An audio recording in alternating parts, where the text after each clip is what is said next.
installation completely away from the pergola. And we'd rather not see that happen.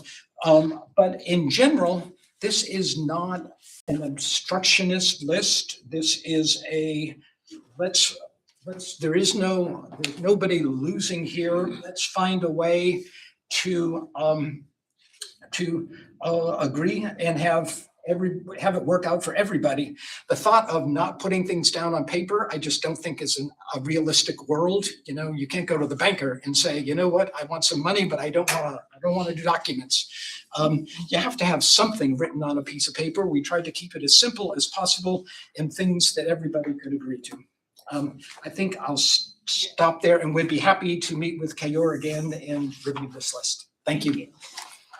If there's anyone else from the group that would like to speak, now's your chance. This is my fault for not saying it earlier. Public comment should be 2 minutes apiece. We do have several cases tonight, so I apologize. I'm going to have to enforce that. Hello, everyone. Hello. Hi, my name is Roseanne Hassey. I also live at 217 West 15th Street, so another neighbor. First, I want to thank you all for giving us your time. And I want to begin by saying that we really do support local business in our community. We're business people. And so when we come here, it's not in any way to be obstructionist. We also like the pitch. Personally, I like the pergola, just so you know, I think it's a nice touch. But I also want to say at the same time, while you cite TQL across the street and Music Hall a few blocks away, the pitch is the only business on the entire block. On all 4 sides, there is one business. The rest is residential. It is a residential neighborhood. On our street, Kevin said there were 30 bedrooms. There's 60. And if you put Magnolia in, there's over 120 bedrooms. This is a resident, and there are families up and down it with young kids. If you come at night, you'll see kids running up and down the streets on Magnolia every day of the week. So first and foremost, it's a residential community. Our concern isn't theoretical. We've had issues with the pitch, not numerous, but occasional. At 1:30 or 2 in the morning, it can be blaring, and we have to call, and we don't get much recourse. And so as we look at all this, and we do think of the pitch as a good neighbor, what we're looking for is not special treatment. What we're really looking for is just clarity. As Kevin said, we need clarity on what's expected, and when it doesn't happen, what are the repercussions? And that's true in any relationship, including a good relationship. So that's what we're looking for in this space, especially as we've heard, and I fully understand it. I'm a businesswoman. You need to change your business model as you learn about your business, and good for you for doing that. What you've said is events are what work. No surprise. There's no foot traffic there. That works when there's a soccer game because it's an event. Events are going to become more and more a part of your business. And if those are loud events, they can extend beyond and into ranges beyond what commercial businesses get. And so what we want is clarity on what happens if and when that becomes the norm instead of the exception. So that's what we're asking for. Thank you so much for your time. Come on up. Thank you. My name is Bob Gilbreth. I live at 218 West 15th, so a little bit in there. I just three quick things I think are just worth touching on for our perspective and my experience. First is there is a good amount of noise today that we're living with, and I'd say, and some things are beyond the speaker system. So the soccer games that go on a couple times a week during the season, people are screaming. It's great, they're excited, but you're hearing screaming as you're sitting inside trying to eat dinner or try to wind down for the day. And that does happen for some parties and some other things like that. The second thing is, as a business owner myself, I've gone through successes and failures, and I get worried when I hear, if we don't do this, or like the things that I'm hearing, or we're getting desperate. And desperate times call for desperate measures. And that worries me when I hear that we have a business that's not proven itself, that seems to be suggesting we need to push it. And that doesn't sound good to my ears. Last thing I'd say is, I think you made a comment of, losing sleep at night. I have lost sleep at night because of how the pitch is operating so far.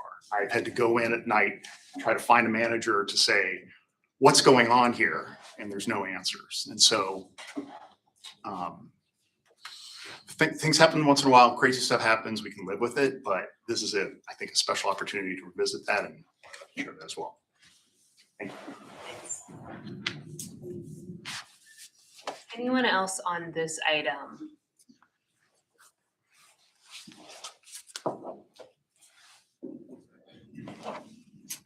I did also have an Ellen Forte. I think they've covered. You good? Okay. Thank you. Are there any additional questions by the board?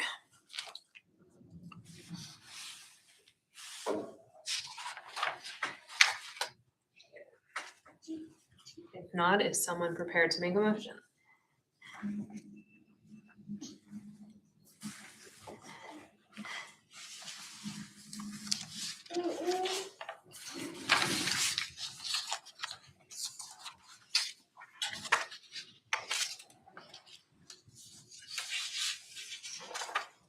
I just have a question for staff.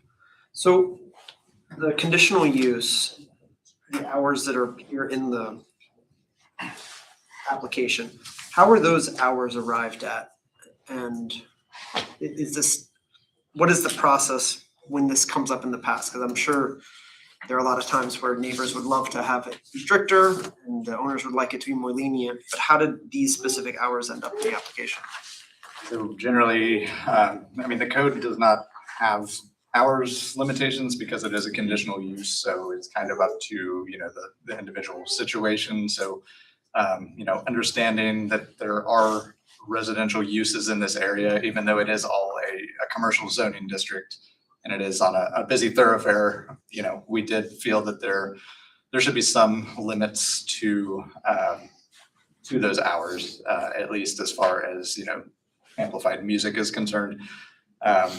So, that was a conversation with the applicants as to, what they thought was reasonable. And then, there was a discussion among staff as well. So these were the hours that we landed on.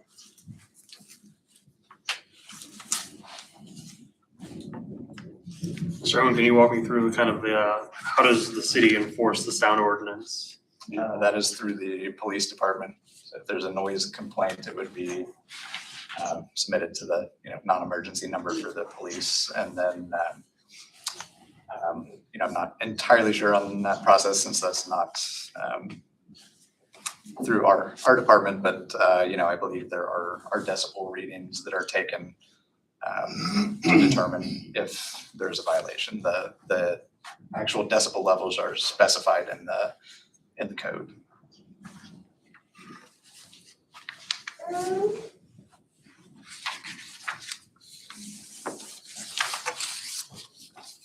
think we have four options.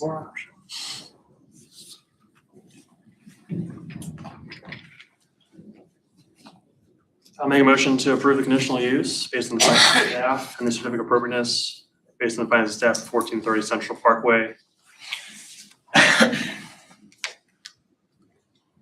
Is there a second to the motion? A second. Call the roll. Mr. Wilson? Aye. Ms. Garrett? Aye. Ms. Smith? No. Mr. Young?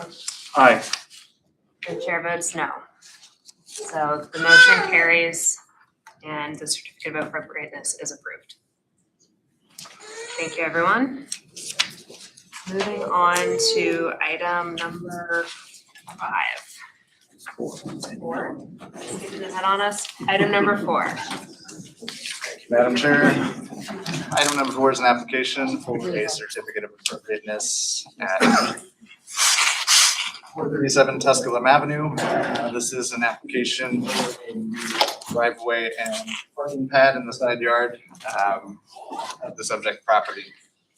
There's no zoning relief related to the proposal. It is permitted by right from zoning, so it is only the certificate of appropriateness that is needed. So you can see the existing conditions on the screen. The property is located in this sort of triangular shaped lot on the edge of the district.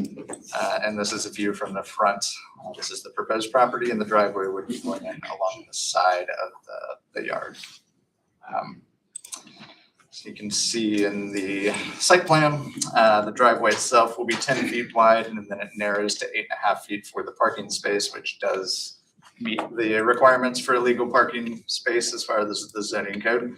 It is technically behind the front corner of the building for that parking space, so it is considered side yard parking and not front yard parking. And the applicant is proposing to landscape, the front yard, and also to install the driveway and the parking pad with pavers that will sort of soften that appearance in the front yard. As part of the parking pad, there is a retaining wall that is proposed as this ground does slope downward. The retaining wall will be 4 feet at its highest point in the back corner of the parking pad, gradually going back up to grade at the driveway level. So the Columbia Tusculum conservation guidelines discourage parking and paving in the front yard, as well as removing landscaping and green space to provide these areas. So staff was initially skeptical about the proposal for a driveway and a parking pad in this area. However, seeing the plan with the proposed paver system, it's definitely much preferable to asphalt or concrete for a driveway. And then also examining the context of the street, staff identified several other not only driveways, but full front yard parking pads along the stretch of Tusculum Avenue. So considering the overall context, the tasteful way that the driveway is proposed to be installed, staff was comfortable with this, and considering the landscaping. Obviously, it's difficult to fully block the parking pad from view when it is a straight driveway coming straight in from the street back to the parking space. So the landscaping is provided. Will not fully block the views, but it will soften again that transition. And the use of the pavers is a good touch in staff's opinion. So with that being said, staff does recommend the board take the following actions based on plans by Genesis Design LLC dated May 2026. Approve the certificate of appropriateness for 437 Tusculum Avenue, including any revisions submitted for permit subject to staff review and approval, with the condition that the building permits must be issued within 2 years of the decision date or the COA shall expire. Thank you very much. If you're an applicant on this case or owner, please come forward. Please identify yourself for me.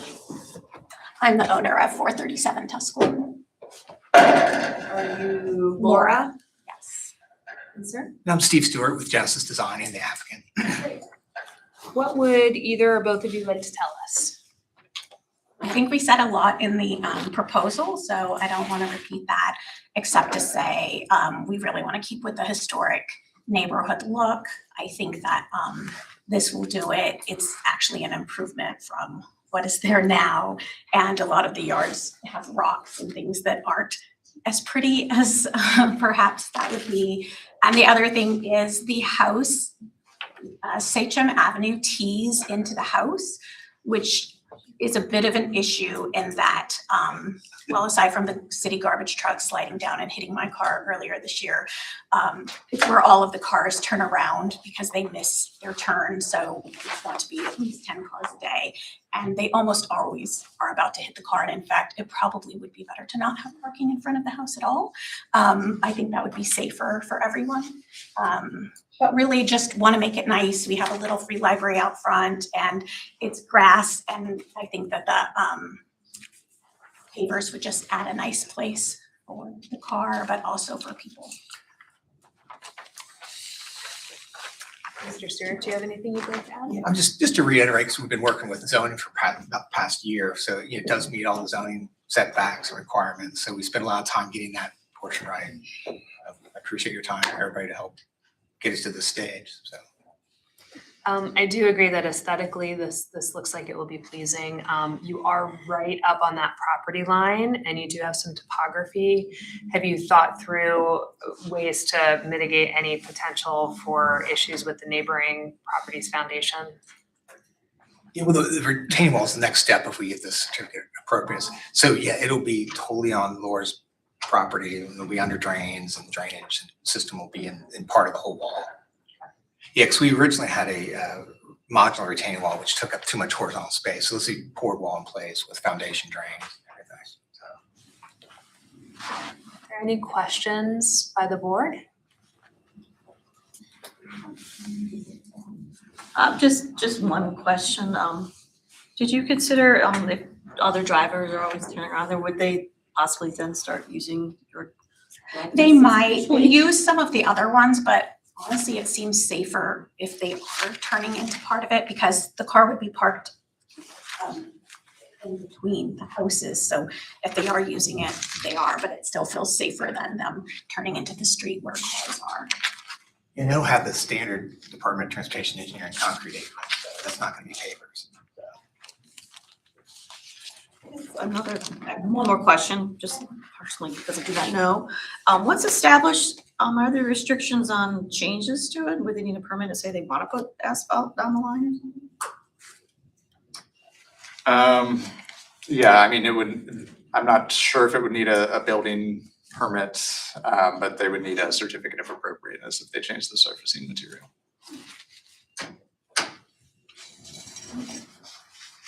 I don't believe I have anyone else signed up for this item, but I will. I am. Okay, sir. Come on forward and please identify yourself so that I can find you on the sheet. My name is Mike Hunsucker. Did you sign in by chance? Yeah, I did.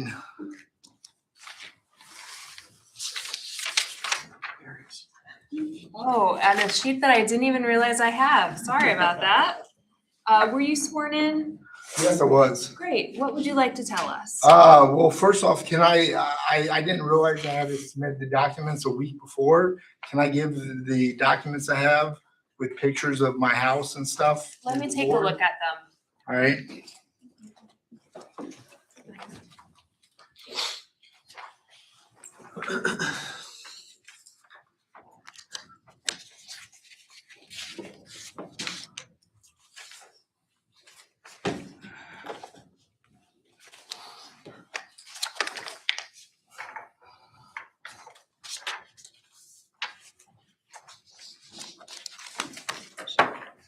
What would you like to tell us? So basically, there's several issues that I have with them putting in a driveway. I'm the neighbor at 435 Tusculum Avenue.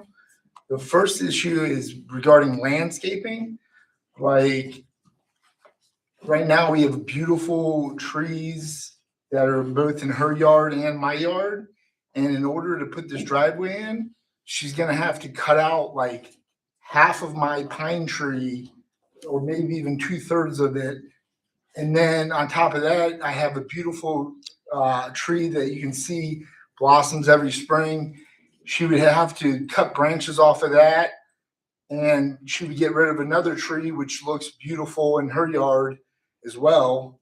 And I just feel like aesthetically, like it would ruin the whole beauty of this historic district by getting rid of the landscaping. Like I don't know what would happen to my tree. I assume it would die if she cut half of it off. I'm not really sure. But another issue I have is on-street parking. Like she says it's better if no one parks there. Well, I don't have a driveway, so I have to park on the street. And when I bought the house, I looked into like, I went several different days to scout out what this parking situation was, and I knew what parking spots I potentially had every time I pulled up. And I just think it's unfair to take away one of my parking spots that I park in all the time. Like, I've been living there Sorry, for could you identify yourself? please? Marisol Honsoker. I don't have your gift sheet. Were you sworn in? Yes, I did. Okay. So I've been living in the house for about 5 years now. And I think to me, like one of the biggest thing is during the winter storm, usually like it's no parking spot there. We have to find like 1 or 2 blocks away from our place to park in front of our house. And we only have 1 car. The neighbor has 2 cars, and the other neighbor on the other side has another 2 cars. And basically, if that happens, we cannot even like own an extra car because we will not have space at all to park right in front of our house. Like if she doesn't have her driver's license right now, but she plans on getting it. And when she does, we're gonna buy another car. Basically, our second spot would be right where they're putting the driveway in. Like it would eliminate, I would only have 1 spot and that's it. And then a lot of the times that's taken and already I have to park up the street sometimes, like because the spots are taken. Another issue I have is the ability to do maintenance on my house. The retaining wall is gonna be like a foot from my house. It's gonna be 4 foot tall. So I don't know how I do maintenance on my house. Like I need to get new siding. How would I even do that? How would I plan on painting the house? How would I do that? How would I maintain it every year if there was an issue? I'm also very concerned about the drainage, what's gonna happen with the drainage. From everyone I've talked to, they say my basement is gonna flood because of this driveway. That it's gonna literally go all the way like to my foot that between the retaining wall and go into my basement. So that's a big issue. We're past the 2 minutes. Is there anything else that you really want to Yes, talk I live at our house. I also don't like that the driveway is gonna be diagonal and it's actually gonna be going in front of my house. So it like takes away from, you look at my house, it looks like there's a driveway in front of my house. Yeah. It would, I think eventually it devalue the price of our house because I don't think anyone wants to have like a diagonal parking lot right in front of his place. And losing a spot of parking also devalues my house. Okay. Would you like to respond in any way? You certainly don't have to. I think we covered this a lot of this in the pre-hearing with Doug about trees and the location of the wall. So- Mr. Owen, just confirming the driveway is 100% on this property owner's property and they are not in any required setbacks. Correct. Well, that's another thing. There's been 3 surveys for the land, where the property line goes. And every single time they do a survey, I lose another foot in my yard. Like basically I've lost 3 or 4 feet, which have allowed them to even put this in the first place. I mean, it's whatever's on record with the Hamilton County report. And that's an incorrect statement. I'll do with that. But, I mean, how does it change every time though? I don't know. That would be a question for property records. Yeah, we covered that in the pre-hearing, that if you get on Google Maps, there's an iron pin with a flag, where it is, so it's not. Are there any questions from the board? The 2 trees that you're concerned about losing, there's the pink tree and the pine tree. Correct. How far off your property line they are approximately? Oh, they're planted on my property, but they go over to her property probably 6 feet. Like not the pine tree, that probably only goes over like 3 or 4 feet. But the pink one goes over probably 6 or 7 feet, The branches reach the over. branches. The trunk itself, where It's on my property. um, But that's like, it's my neighbor's favorite tree, like, I love trees. So I'm hoping there's a way to save the trees, and I don't know if from the applicant. she has a beautiful tree in her house too. If you know if those trees are far enough that when you cut for the wall, they'll be able to be saved? We had a tree service come out, an arborist. They would have to take one of the trees down, which is on my property because it is planted. It shouldn't, he suggested removing it regardless of the driveway because it's planted too close to the house.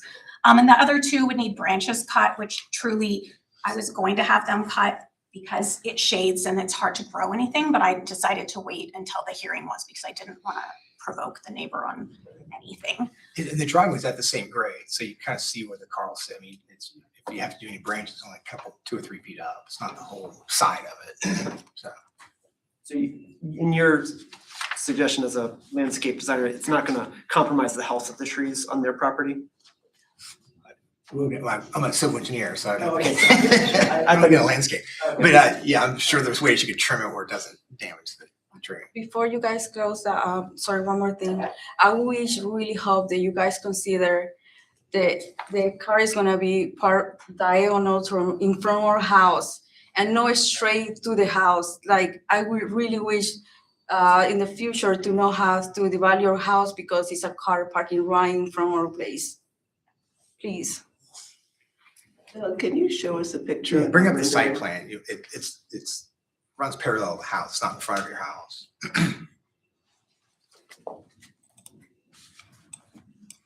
It's kind of in front of our house. Yeah, so the car will sit back behind both properties.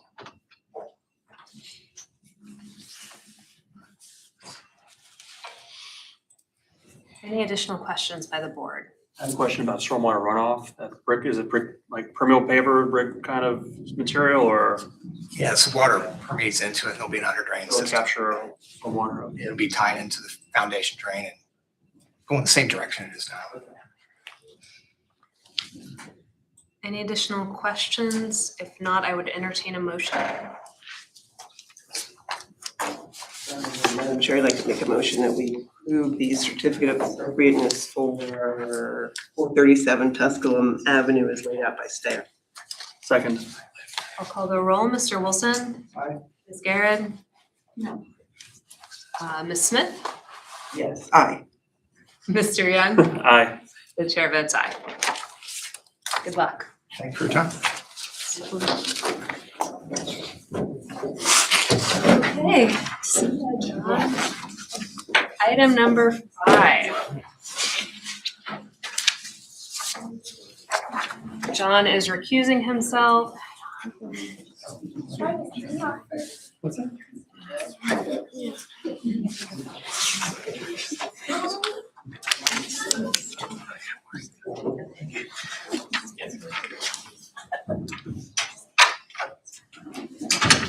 Thank you, Madam Chair. Item 5 is an application for a certificate of appropriateness for 215 East 14th Street. This is in the Over the Rhine Historic District. It is currently an existing surface parking lot next door to the Peasley Center, which is a non-contributing building along East 14th Street. So the applicant is proposing a new 5-story multifamily residential building that will have ground floor parking and amenity space and units on the upper levels. So there's no zoning relief involved in this application. It does meet all the zoning regulations. So this is only the request for the certificate of appropriateness. So as far as I'd like to highlight a couple of the guidelines to speak in detail. Essentially, the first guideline regarding massing height and scale. So you can see from the applicant's materials here, the purple site is the project site. The existing Peasley Center non-contributing building is located here, and the new construction will be adjacent to that, attached to that building.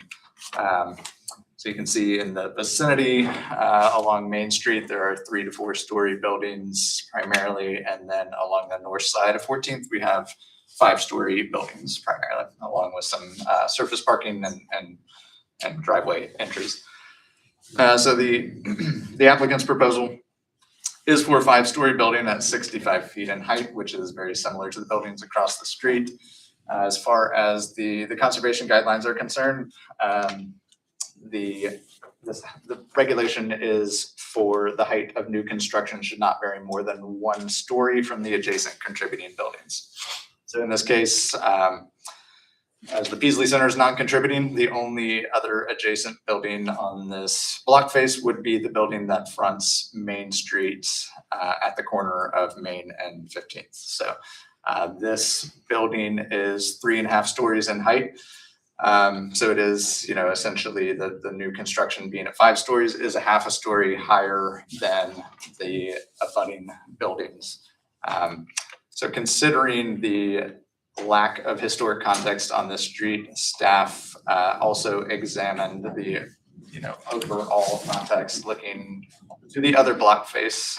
While this is not specifically called out in the guidelines, the section on the context hierarchy within the guidelines does include height as something that should be looked at more broadly in certain circumstances. So staff's opinion, whether this is under the current regulations or under the previous regulations, we would have looked at more than just one building to inform the height, considering the lack of context on this block face. So looking across the street, you have 3 separate buildings that are all 5 stories in height, ranging from 65 to 80 feet tall. So in staff's opinion, the 5 stories that is proposed for this site is not out of place or out of context, and it is appropriate based on the surrounding building typology. So as far as other massing concerns, this building is it is a large building, and it is 5 stories throughout its length, so it does have substantial massing, but the conservation guidelines do contemplate that there will be buildings that are larger than the typical 2 to 3 bay wide townhouses and row houses and things like that are common in Over the Rhine. They do allow for horizontal buildings if there are details and other things that provide more of a vertical emphasis within that overall horizontal massing. And staff feels that has been accomplished with this particular design. You can see on the primary facade there is some articulation within the building, as well as having the ground floor slightly set back from the overhang above, creating that shadow line. There's a vertical emphasis created through the break in materials and that wall facade near the center right side of that building. And then again, on the left, there is a change of material for this metal screen material, along with the arched openings within that screen that read to the windows behind, sort of an homage to the arched windows that are found throughout Over the Rhine. Additionally, the window individual openings are taller than they are wide. And then you have the larger ground floor storefront type windows in the amenity areas that will front 15th Street. So in staff's opinion, while the massing is substantial on this building, considering the overall context and considering the articulation and detail that is provided on that primary facade, there is a vertical emphasis that's provided by the applicant, and staff is comfortable with how that was designed, substantially meeting those conservation guidelines. The building is broken up. It does have a base, middle, and top component. The base is substantially defined by the storefront windows that I mentioned previously. There's an entry door towards the right side, and the sort of knee wall under these storefront type windows is a textured brick, so it will have some detail red from the street. Moving on up the building, the middle is defined by these regular window openings, regular spaced in rows and columns. And then finally, the top is defined by again, the reintroduction of that textured brick, kind of matching the base level at the sort of cornice line. So staff does feel that the composition of the building is appropriate as well. So the building does have a garage that is proposed. So you can see this is the view from Main Street looking down West 15th. The building won't be visible from directly in front because the existing buildings along Main will block it. Obviously, you will have views down from the street. So you can see on the corner, there is a recessed area. This is a ramp that leads to the parking levels. So there is parking on a lower level below that will be accessed through this recessed area, as well as the alley that exists on that side of the building. And then there is an upper, here's the lower level you can see, and then the upper level parking will be accessed through that recessed part in that primary facade. So overall, there will be approximately 40 parking spaces, and that will help to replace the parking that will be lost for this current surface parking lot that's utilized by the Peasley Center. So there should not be a substantial loss in parking as a result of this building. There will be more spaces provided than there are today, and being an affordable housing development, it is expected that not all of the residents will own vehicles. So that is expected to provide sufficient parking for both the residential use as well as the Peasley Center next door. Moving around to the rear of the building, this is a fairly visible elevation at the rear because of the park that is adjacent to the property. So you can see the Peasley pool, or the Ziegler Park pool is located directly behind the building. The wings on either side of the rear will have that same brick construction with the textured coursing at the top. And then the middle section will have the same perforated metal screen treatment. So the primary materials for this building are brick. Where the metal screen is located, this is a stucco material that is behind it that provides the energy efficiency that the applicants are looking for. While stucco itself is a prohibited material in the guidelines, the applicants have elected to still use the stucco to provide that treatment that they're looking for, but they have covered those stucco sections primarily with the perforated metal screen. So there are small areas of stucco that will still be visible, but overall the screen will be the primary element that draws the eye in these areas. So again, that screen is not just a simple screen that is attached over the entire facade, kind of like you see from the 1960s and 70s buildings. But this is a modern screen material, and it will have detail within that screen, primarily these arched motifs that are, again, as I mentioned, harken back to the arched windows throughout the district. During the pre-hearing, one of the neighboring property owners had a couple of recommendations that staff was agreeable to, primarily related to this gap at the rear parking area. And the applicant had recommended some type of screening in this area that will help to screen the light that is coming from the parking deck, both from the internal lighting to illuminate that parking deck, as well as vehicle headlights. Staff thinks that would be a good addition that would help protect surrounding residential areas, especially on the upper floors from that light infiltration. And then also on the alley entrance, where the applicant is proposing to expand the pavement of that alley to allow access to the parking areas. The neighboring property owner recommended retaining the granite curb in this location and either resetting it or cutting it to be flush with the pavement, so that memory of that original alley location and line is still present. So staff does agree that both of those additions would be beneficial to this project and would recommend that their inclusion as a condition of approval. So overall, staff does feel that this project substantially complies with the over the Rhine conservation guideline. and does recommend that the board take the following actions based on plans by BBN Architects dated 5/1/2026. Approve application for a certificate of appropriateness for multifamily residential building at 215 East 14th Street with the following conditions. That one, the specific window model shall be submitted to staff for approval prior to the issuance of the building permits. Two, the perforated metal panel system shall be submitted to staff for approval prior to the issuance of building permits. I should say the applicants do have proposed models that were included with the materials, but they have not made a final selection. So that is why those are in there.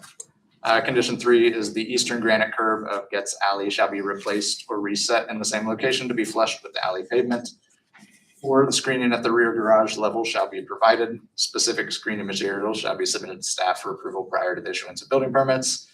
And finally, that the building permits must be issued within 2 years of the decision date or the COA shall expire. Thank you. If you're part of the owner or applicant team of this one, please come forward and identify yourself.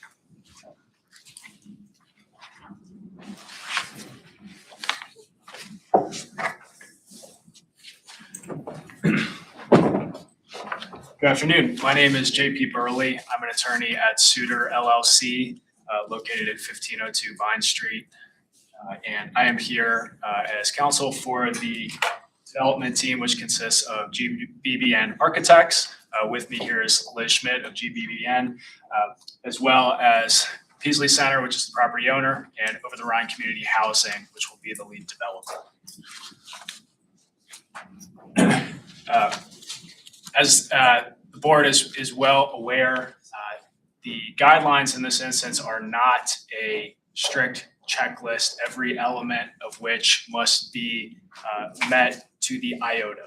They are, as the name suggests, guidelines to inform the development as a whole. And the zoning code specifically states that your standard of review is whether the proposal substantially conforms to the applicable guidelines.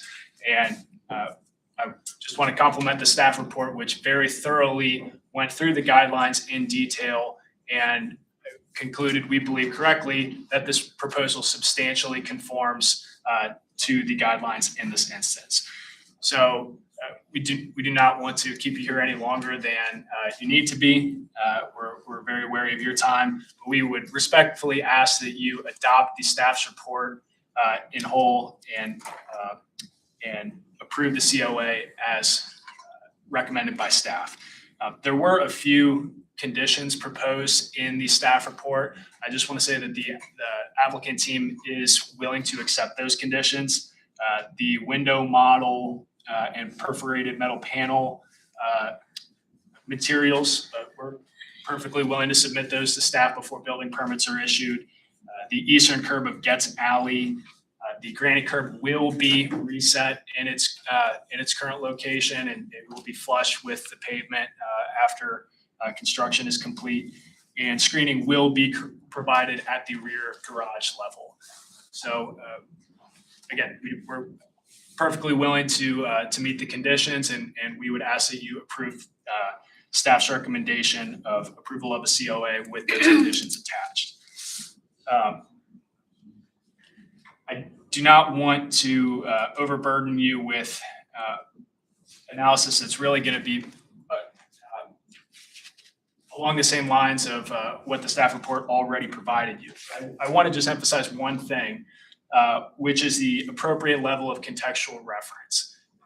As you can see, there are several neighbors in this matter that primarily have an issue with the height of the building. And the guidelines provide very clear direction on what buildings the board should consider in determining compatibility on issues of height, scale, and massing. And that's on page 8 of your guidelines. It's called context hierarchy. There are 3 levels of contextual reference. It starts at the block face, then it proceeds to the opposing block, and number 3 is additional block faces. So in this instance, the first level of contextual reference, the block face would consist of non-monumental contributing buildings located within the same block face. there's only one contributing building that's even on the same block. And we would respectfully submit that it's really not a part of the block face because it does not front on 14th Street at all. Its relationship is really not with 14th Street. It's with Main Street. So we believe that the staff's approach to expand the level of contextual reference to number 2, the block, it's not only reasonable under the circumstances, it's exactly what your guidelines indicate needs to happen here. When insufficient extant historic context is available. The second level of contextual reference shall be to non-monumental contributing buildings located within the same block. The block widens the contextual reference area to include not just those buildings located within the same block face, but also those contributing buildings located directly across the street on the opposing block face. So our reference clearly extends to those 3 buildings directly to the north of the subject site in this case. So 222 and 214 East 14th Street, those are the 2 connected buildings to the east. Those are both 5 stories tall, 65 feet in height. This building that is being proposed here is 5 stories tall and 65 feet in height. So it perfectly matches those 2 contributing buildings to the north. The building to the west at 212 East 14th Street, that's also 5 stories, although the stories are slightly higher at each level at 75 to 80 feet in height. So we're actually lower than the height of that building, 65 feet versus 75 to 80. But we're still in keeping with the 5 stories. So I just want to emphasize that we really do agree with the staff's analysis of the appropriate level of contextual reference in this case. And we believe that should guide the board's analysis on that issue as well. And if this was not mentioned already, I do want to note that there's been extensive community engagement in this project. Back in the fall of 2025, Peaslee had around 18 meetings with its internal stakeholders. Many of those are individuals that use the center when deciding whether to move forward with this project. The resulting survey was 94% approval. After deciding to move forward and gathering the partnership with Over the Rhine Community Housing, GGBN, and AK Construction, there were 8 community meetings held. And these meetings included Peaslee families and tenants, adjacent property owners and neighbors, the Over the Rhine Community Council, and the Over the Rhine Infill Committee. And we're pleased to say that in May of this year, the Over the Rhine Community Council overwhelmingly voted to support the project. I believe the vote was 25-1. So although that's really outside the context of your review of substantial conformance to the guidelines, to the extent that community engagement is considered in this matter, the applicant has clearly gone above and beyond. The only witness that I was planning to call is Ms. Schmidt from GBBN. Schmidt, what's your role with this project, please? I've been working on a designer and project lead through the project. And Sworn in, just. At the very beginning, yes. Great, thank you. I don't think you're on my sheet, but that's okay. And what is your role at GBBN? I am a designer and project lead for various projects in our mixed use market. And have you been involved in infill development in historic districts before? Yes. And when you were just getting started on this project, what sorts of choices did you make to ensure that this building was going to be compatible with its surroundings? One of the first is absolutely going through the guidelines, as we know they exist and work in the neighborhood often. Also just walking the site, understanding the context, understanding what is there, talking to Peasley, talking to part of those community engagement sessions, and considering how a residential project can fit nicely in a very unique spot in OTR. How was the number of stories and height selected for this project? So for that, we first again referenced the guidelines and looked at to see what was allowable based on those. So again, examining the not to vary more than one story of the context, but also what the context includes. We came to the conclusion that even 6 stories would be available with the 5 stories across the street.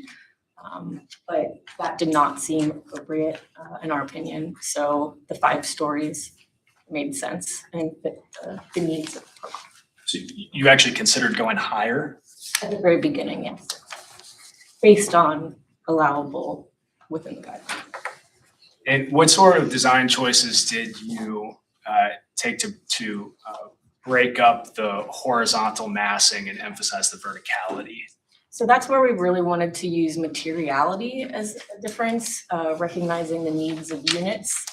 We didn't have as much ability to vary that, but using the metal screen to break up, especially off a little bit off center, helped us to create some brick massing moments on 14th that are a little bit taller than they are wide, to start to separate that, and using the slightly recessed base to really create a shadow line that could help, again, break down the scale of how that would feel. And just speaking to those conditions that the staff report recommended, have the window models and perforated metal panel models been selected yet? Not yet. Those will happen in the next phase of design, pending is part of the process. But is that something that the applicant team is willing to agree to submit to staff? Absolutely. What about the curb in Getz Alley? What efforts will be taken to preserve that? Yes, we intend to recess that in the location that it is now, and we think that was a very nice suggestion as well. How about the screening of the rear garage? What will that look like when it's done? We had always planned on some amount of screening at the garage, but our intent with the feedback will be to just make some additional considerations about thinking of those views and specifically the headlights and how that could affect the neighbors. Is there anything else in particular you'd like the board to know about your thought process in the design of this project? I would just say we really appreciate working in the historic district. OTR is a unique and wonderful neighborhood. And it's a great opportunity to get to work on projects like this. That's all we had to present, unless the board has some other questions for Ms. Schmidt. I've got 2 questions. The first is about the perforated metal. I understand you haven't picked it. And in the renders, I don't have any problems with it, but my concern is 10, 15, 30, 100 years down the road, what's it gonna look like? How's it gonna be maintained? Does it have to get painted? Is it, if the stucco fails, how do you take it off, or can you take it off? I'm just not familiar with what this kind of product is like. And So the products that we are currently looking at are specifically made for an exterior application on buildings. There are 2 that we submitted just as we look to decide. They both would have pre-finished materials, so you wouldn't have to worry about that painting. We are looking at, they both have some amount of opportunity for removal for maintenance, so that is a consideration. And the reason we've submitted the 2 is because we want to take that time to get to that next level of detail to make sure that it is that lasting material and that it is the right product for what this project needs for many, many years to come. there are a lot of products that look good on it day one, but in a few years, the drip lines, the way it's sung, I'm concerned about that. And then the other thing is some of the emails from neighbors mentioned the loss of street trees, and in this render, there are no street trees, but in some of the site plans there are. Can you just clarify, will there be street trees? So our intent is that the street trees would either remain or be replaced depending on construction logistics. For the purpose of the rendering, we just didn't put them there to block the building. Any additional board questions for the applicant at this time? It's been a few days since I reviewed the packet. Do we have an official party of record on this one, or is that just the? We do. Jeff Brandt for the Community of Residents. Great, and please. Mr. Kling. Please come forward and give your statement and everything. So you'd like us to sit here? They sit here. It's whatever works best for everyone. We don't have enough chairs, so. And then Mr. Burley, do you intend to cross-examine the party of record and then? I don't intend to cross-examine anyone at this point, but we would reserve the right to present rebuttal evidence if necessary, please. Yes, thank you all for your time here today and for spending your volunteer hours doing and possibly part of your Monday evening doing this. That's a lot. Thank you to the applicant for bringing this important case to GBBN and to staff for reviewing it. Before I get started on our presentation, we'd like to just submit our presentation for the record. We've printed copies for everyone so you can follow along, and they have visual aids that we'd like to speak to. So Madam Chair, with your permission, we'd like to just submit these packets. This is the, I guess, the one most for the record that's in color. Yeah, there's maybe not so much. Oh, and there is a copy in there for opposing counsel, but I forgot to. Actually, you know what? I might have one.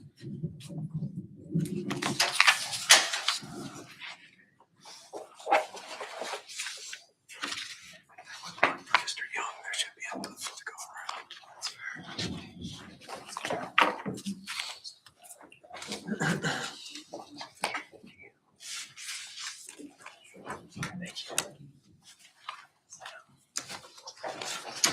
So thank you for again for being here.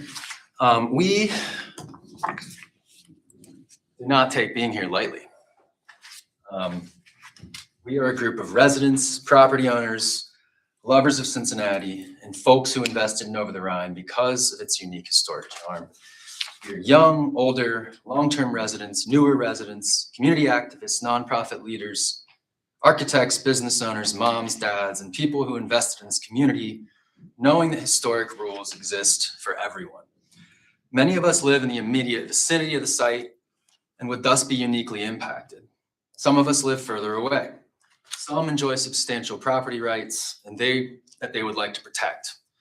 All of us are here because we are passionate about our community and about Over the Rhine. We have come here today not to try to stop an affordable housing project, nor to frustrate Over the Rhine Community Housing or Peaslee Neighborhood Center. I was once an intern for Over the Rhine Community Housing, and I wrote their transition plan for the merger between Restock and the Housing Network. And I still have a monthly automatic debit from my account as a donation to community housing. So these are important groups that we respect greatly. And that's not just me, that's the party of record as well. So, but we're here because we want to protect Over the Rhine's unique historic character, and because we believe affordable housing can coexist on this site with the values that have made this a nationally significant historic district. While affordable housing is a compelling policy consideration, we acknowledge that it is the role of the HCB and the HCB alone to protect the special and unique historic character of the OTR Historic District. There's no other body that can do it. The guidelines are completely silent when it comes to the affordability of housing. Whether a proposed project is affordable housing or market rate, low-income or luxury housing, it does not alter the preservation standards that the board is charged with applying. What we are seeking is consistent application of the standards, because if the standards are applied inconsistently, a developer in the future will say, this project got it, so we deserve it too. And under the law, they would be correct. And they could appeal for equal treatment by arguing that an adverse decision of this board was arbitrary and capricious. Another way of putting this is, if we make an exception here, then we have to make an exception for everyone moving forward. Some of the letters submitted to the board state that there has been ample and meaningful community engagement on this project. That has not been our experience. And you heard Mr. Burley speak to outreach to the internal folks associated with the applicant in the fall of 2025. And we imagine that's when this project began really being thought of and putting pen to paper. But speaking for myself, Jennifer Lemasters Wirtz, Frank Russell, members of the Over the Rhine Foundation, we were not reached out to until about a month ago. And at that point, when we had an initial sit down with the applicant, we were told we can't change anything. We can't change the height, we can't change the massing, the setbacks, the building envelope, basically nothing except maybe some minor details. And the party of record, the rest of the party of record has also had a similar experience. They were first reached out to about a month ago, first heard about this about a month ago. And when there was a meeting, we're told this is how it is. So in between the fall and beginning of May, during that time period, no one that I'm aware of who lives close to the site or who is a historic preservation advocate was reached out to. And as far as the community council vote, since that was mentioned,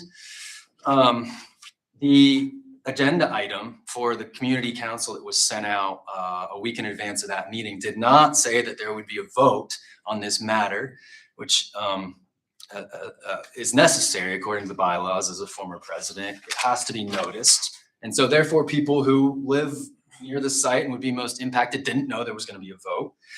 Meanwhile, many folks who were associated with the applicant were, came out to support. And so I think take that into consideration as you consider that vote. So despite our concerns and objections, there was no willingness to consider changing the proposal. So here we are before you, appealing before you today. So the applicant's position is that the proposal substantially conforms to the guidelines for new construction over the Rhine. We assert that it clearly does not. At its core, this proposal departs from the standards the guidelines identify as most consequential: height, massing, scale, and rhythm, while also ignoring the standards for vehicular entry on a primary facade and requiring unusually flexible interpretations of several additional provisions. First, the proposed building is substantially taller than most of the surrounding historic fabric. And while we originally believed it to be a 5-story building, we now believe it probably more accurately described as a 5.5-story building, because on the front elevation, it's a tall 5 stories, but it's 65 feet and 5 stories on the front.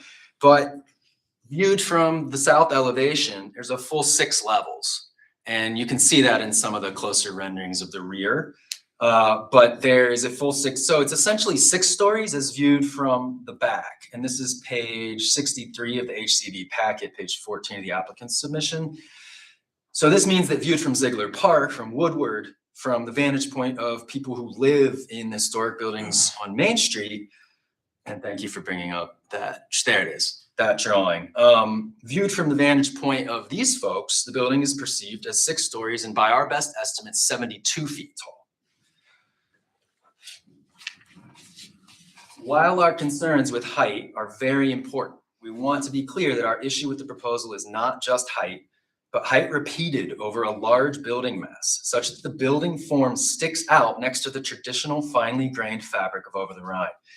Indeed, when 5-story buildings do occur in Over the Rhine, they are overwhelmingly buildings of 20 to 40 feet in width, and thus they integrate with the fine-grained rhythm of the district.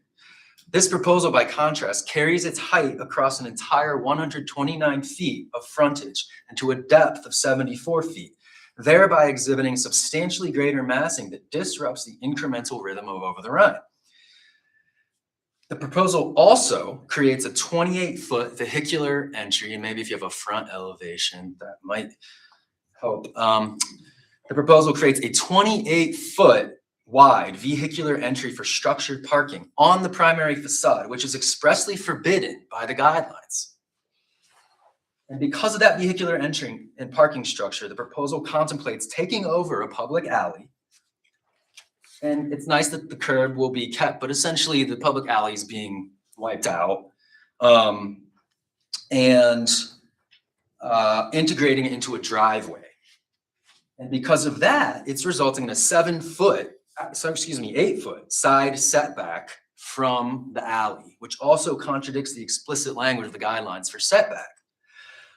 The proposal also utilizes a prohibited material, stucco, as an exterior cladding material, introduces forms and details that are foreign to the district, such as upside down arches with a perforated metal mesh. So the cumulative effect of this proposal would be to materially alter the fine-grained historic fabric that defines this portion of Over the Rhine, replacing a pattern of incremental variation with a substantially larger and intrusive building mass, introducing a large vehicular entry on a primary facade on a small side street to accommodate automobiles, and clashing with rather than complementing the outstanding architecture of the surrounding historic fabric.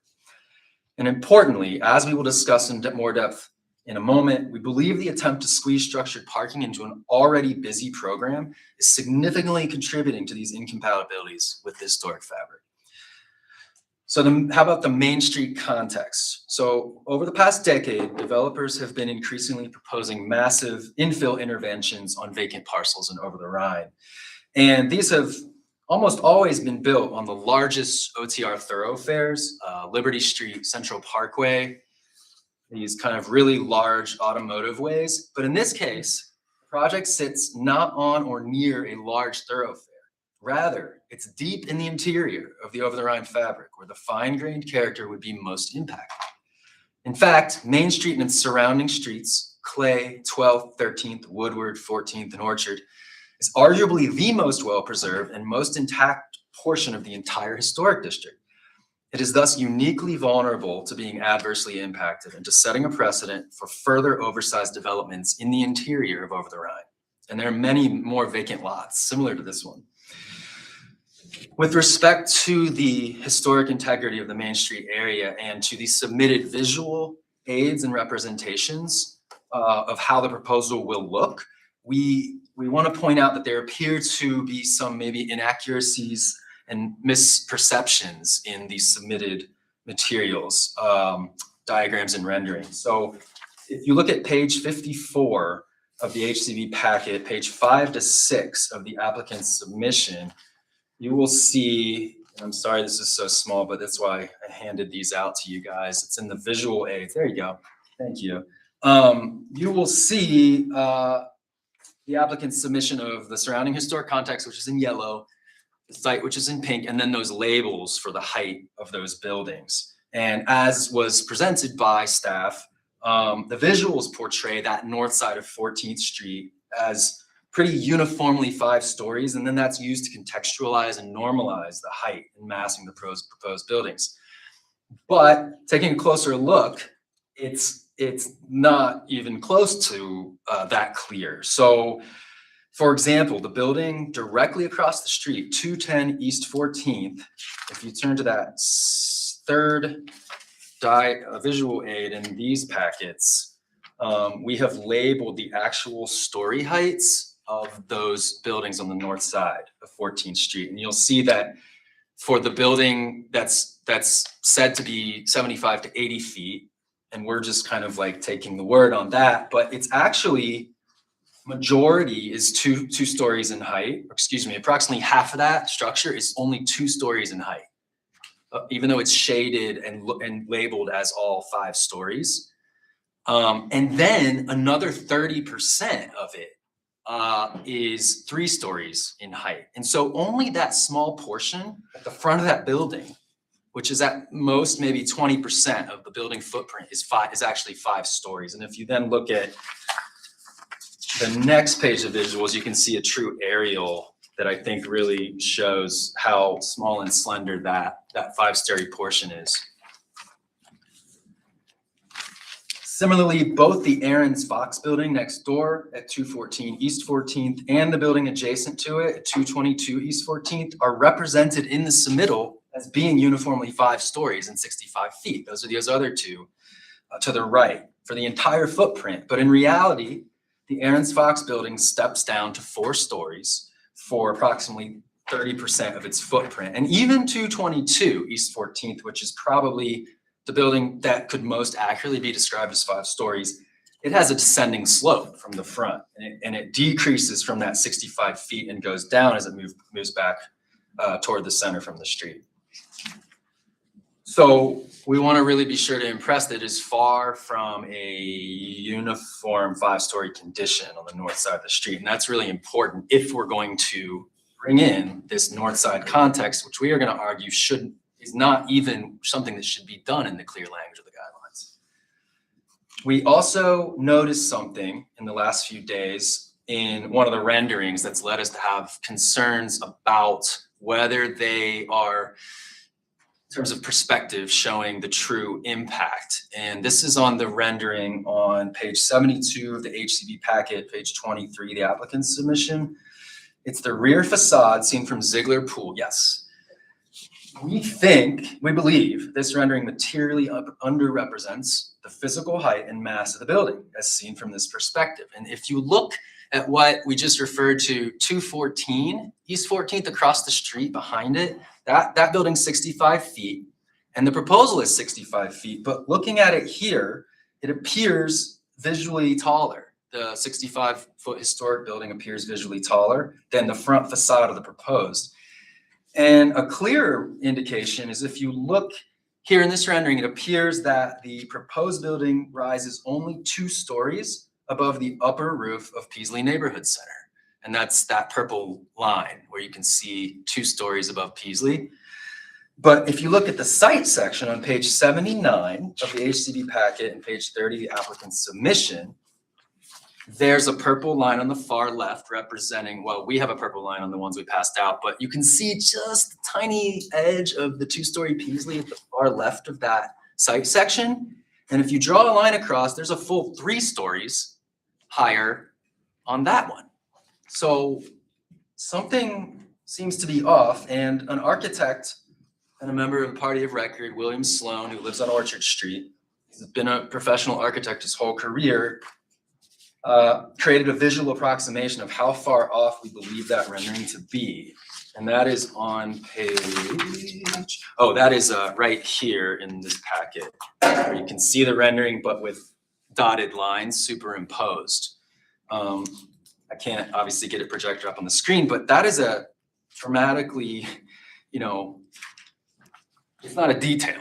It's a materially different, perception from that viewpoint. And if it begs the question, what other drawings and visuals might also be impacted? Not intentionally, we're not saying intentionally, but just off, mistakes. And then finally, related to the quantity of visual renderings, over the past 2 weeks, we've asked the applicant, out of concern, to provide additional visuals, because this is a big deal and it'll be permanent, of the proposed building from other angles and vantage points within the Main Street area. So we asked, for example, for pedestrian views from Main and Woodward, from 14th and Main, northwest corner where East 14th comes in from Clay Street and intersects Main, from 13th between Hanover and Sycamore, from 1330 Clay, and for several views of the building as seen from nearby rooftops. We obviously felt that it's really important to have a full perspective of how the building's height, mass, and design will be perceived within the historic fabric. The applicant did not provide requested visuals and told us that they would not. So taken together, these inaccuracies, discrepancies, and unanswered requests underscore the importance of ensuring that the board is evaluating complete and accurate contextual information. So now for a fuller exposition of how the actual guidelines and the actual proposal does not conform to the guidelines, because again, it's the claim that it substantially conforms, and we believe it clearly does not. So first, we have to look at the guidelines as a whole. The guidelines make clear that not all criteria carry equal weight. Rather, Compatibility is to be assessed primarily through height, massing, scale, rhythm, and setback. And another way of putting this is that the guidelines recognize that historic character is shaped first by form, height, massing, scale, rhythm, and setback, and only secondarily by architectural details. The intent section of the guidelines, page 5, paragraph 6, states that, quote, design compatibility will be assessed based on common patterns among contributing buildings rather than conditions found on individual contributing buildings. Review of new construction will focus on massing, scale, height, rhythm, and setback. Paragraph 5 on that same page states new construction should honor the patterns found in the height, massing, shape, footprint, roofs, openings, and rhythm of the surrounding historic context. And then finally, in paragraph 4, new construction should, quote, should not overwhelm or detract from the character of the district. So massing, height, and scale is the first chapter of the guidelines, and that was intentional when we at the Over the Rhine Foundation wrote the revised guidelines, because massing, height, and scale are the most important factor affecting the preservation of historic districts when it comes to infill construction. And the first line of that first page says, quote, massing, height, and scale are fundamental to the unique identity and character of the Over the Rhine Historic District. So when it comes to evaluating this proposal's conformity with the guidelines, massing, height, scale, rhythm, and setback have by far the greatest weight. So what do the specific guidelines have to say? Well, there's only one guideline for height, and that guideline says, quote, the height, and this was pointed out by staff and by the applicant, the height of new construction should not vary more than 1 story from adjacent contributing buildings. That's the only specific guideline we have to go on. And the clear language of that guideline is adjacent contributing buildings. There are only 2 adjacent contributing buildings in this case, 1346 and 1342 to 44 Main Street, both of which are 3 stories tall. 1346 Main is the clearest reference point as it is located at the southeast corner of Main and 14th. And both of these buildings are located directly across the alley from this site. The applicant, Mr. Burley, mentioned a belief that these contributing buildings are not part of the block face. But if you look at the definitions of block face in the glossary of the guidelines, it explicitly includes those corner buildings. It doesn't matter if it's fronting on Main and its longer side is on 14, that still counts as contributing context under the definitions of the guidelines. So that's very important because, well, it's been argued in the past that adjacent should mean something more than what we intuitively know it to mean, which is immediately next to or touching. And this has been used in the past by developers to attempt to cherry pick the tallest contextual buildings as their reference for height for their development. We don't believe that interpretation is supported by either the guidelines or the municipal code. While the guidelines themselves do not contain a definition of adjacent, the Cincinnati Land Development Code, aka the form-based code, does. In section 1703-9 of that code, adjacent is defined as, quote, sharing a common lot line or having lot lines separated only by an alley. And that's exactly the situation that we have here. These 2 adjacent buildings, 1346 and 1342-44 Main Street, have lot lines separated from the proposed site only by an alley. They share those lot lines. Thus, they are by definition adjacent buildings. Now, the land code goes on to define adjacent buildings. So they define adjacent and then adjacent buildings, and adjacent buildings are defined as 2 or more buildings located upon adjacent lots. Well, these are located on adjacent lots, therefore they are adjacent buildings by definition. And importantly, this definition is the only one to be found in the municipal code, and there's no competing interpretations in the code. That's all we have to go on. And we think it's very clear in this case that if we want developers to not be able to cherry pick these types of things in the future, then we have to go by the clear language of the guideline, which is within not varying by more than 1 story from adjacent. And by the way, we've seen cases where go across the street if that's the tallest, but if the tallest is adjacent, We'll see applicants that won't want to look across the street and will just want to argue that that the adjacent one is the only adjacent one. So we're dealing with a situation, you can't have it both ways because the historic district suffers from that. So the proposed building at between 5 and 6 stories in height, depending whether you're at the front or the back, is 2 to 3 stories taller than the only adjacent contributing buildings, significantly more than the 1-story variation permitted in the only height guideline. Even if, for the sake of argument, we use the applicant's interpretation of 1346 Main as a 3.5-story building, there's still a 1.5 to 2.5-story height differential, which is again significantly greater than the permitted variance. The applicant attempts to introduce the quote context hierarchy to claim that the 5-story buildings, or rather portions of buildings that exist on the north side of 14th Street, ought to be the primary height reference for the proposed building. But as we have shown, those buildings are clearly not adjacent as contemplated either by the guidelines or anywhere in the Cincinnati Municipal Code. They just can't really be defined as adjacent. And even if, okay, so for the sake of argument, if we accept the applicant's usage of that north side of 14th as context, the picture, as we've alluded to earlier, is far from a 5-story condition. Because first, you have right across the street, the very prominent Woodward Theater building, which on the applicant's submission is shown as 2 stories. Maybe we would quibble and say it's 1 because it's a theater with a mezzanine, or 1.5, but let's say it's 2-story building.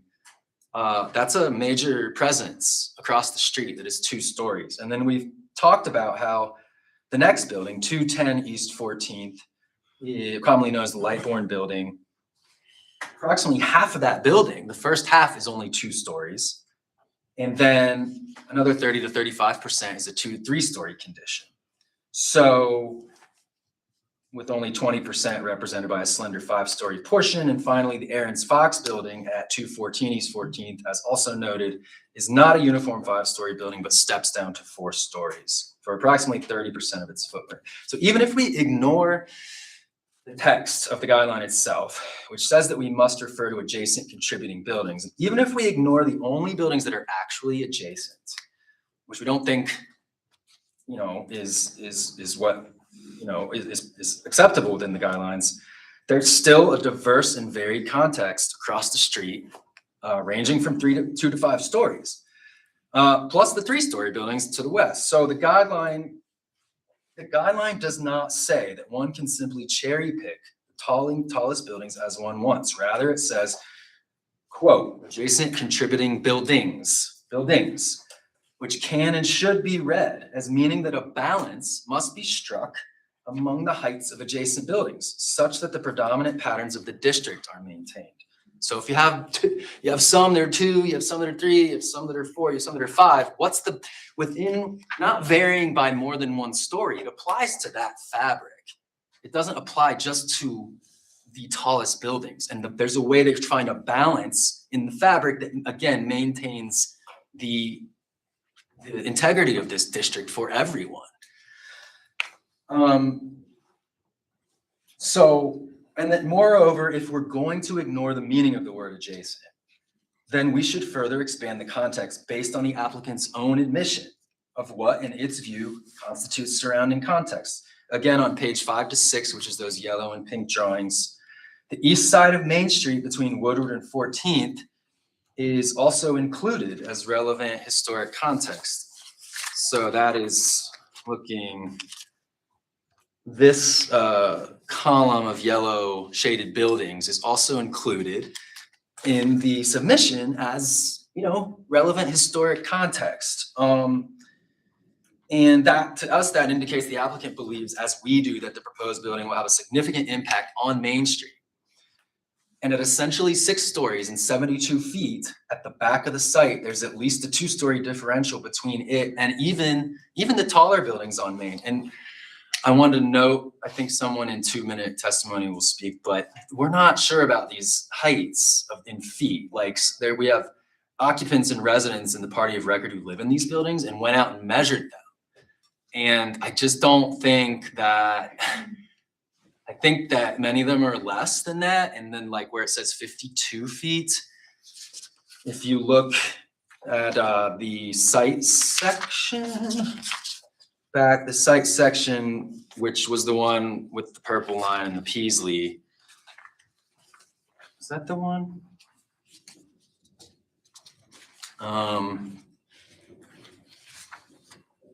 No, I think that was not what I wanted to point to, but basically, if you look in Google Maps and you look at where, no, that was the site section, because it labels the height of that corner building at 38 feet at the lower pitch and 45 feet at the higher pitch. And when you look at in Google Maps, or when you stand on the street, the buildings that are the tallest, further down south in the yellow there on Main, are not, they're not 52 feet in comparison with what is written here on the plan is 45 feet. We don't believe that they are. So just something, to note for the record there. The proposal also departs from the guidelines governing rhythm, which are intended to preserve the visual continuity and fine-grained character established by the repetition of similarly scaled contributing buildings along the streetscape. And this is such an important chapter that I think gets lost a lot of times when we talk about massing and height. It is the importance of the rhythm over the Rhine. As the rhythm chapter explains, compatibility is achieved not simply through window design, but through maintaining the established cadence, scale, and organization of surrounding historic fabric. Guideline number 3 states that new buildings, quote, should sensitively maintain the established rhythm created by non-monumental contributing buildings located within the same block face. And here the proposal introduces a building form that is materially larger, taller, and more continuous than the established pattern of contributing buildings in this part of the neighborhood. Rather than reflecting the incremental variation in fine-grained rhythm characteristic of the surrounding fabric, the project consolidates an unusually large amount of mass into a single intervention. And I know rhythm's a little esoteric. So I think the way that I think of rhythm in Over the Rhine, the way I personally experience it, is kind of like a way we think about rhythm in music. Very similar. You have different beats and notes, and they're all kind of different from each other, but when you put them together, it makes a pleasing song, a pleasing composition. I think whoever first saw Over the Rhine that way and made it a historic district, saw that and wrote the original rhythm chapter. And so Over the Rhine's kind of like if we discovered an old manuscript of a great composer, but it was missing several pages. And so we then had to interpret how to fill those in to preserve the composition of that rhythm. And if we fill it in with something that's uncontextual, then it might sound something like da da da ba ba ba ba ba ba ba ba ba ba ba ba ba ba ba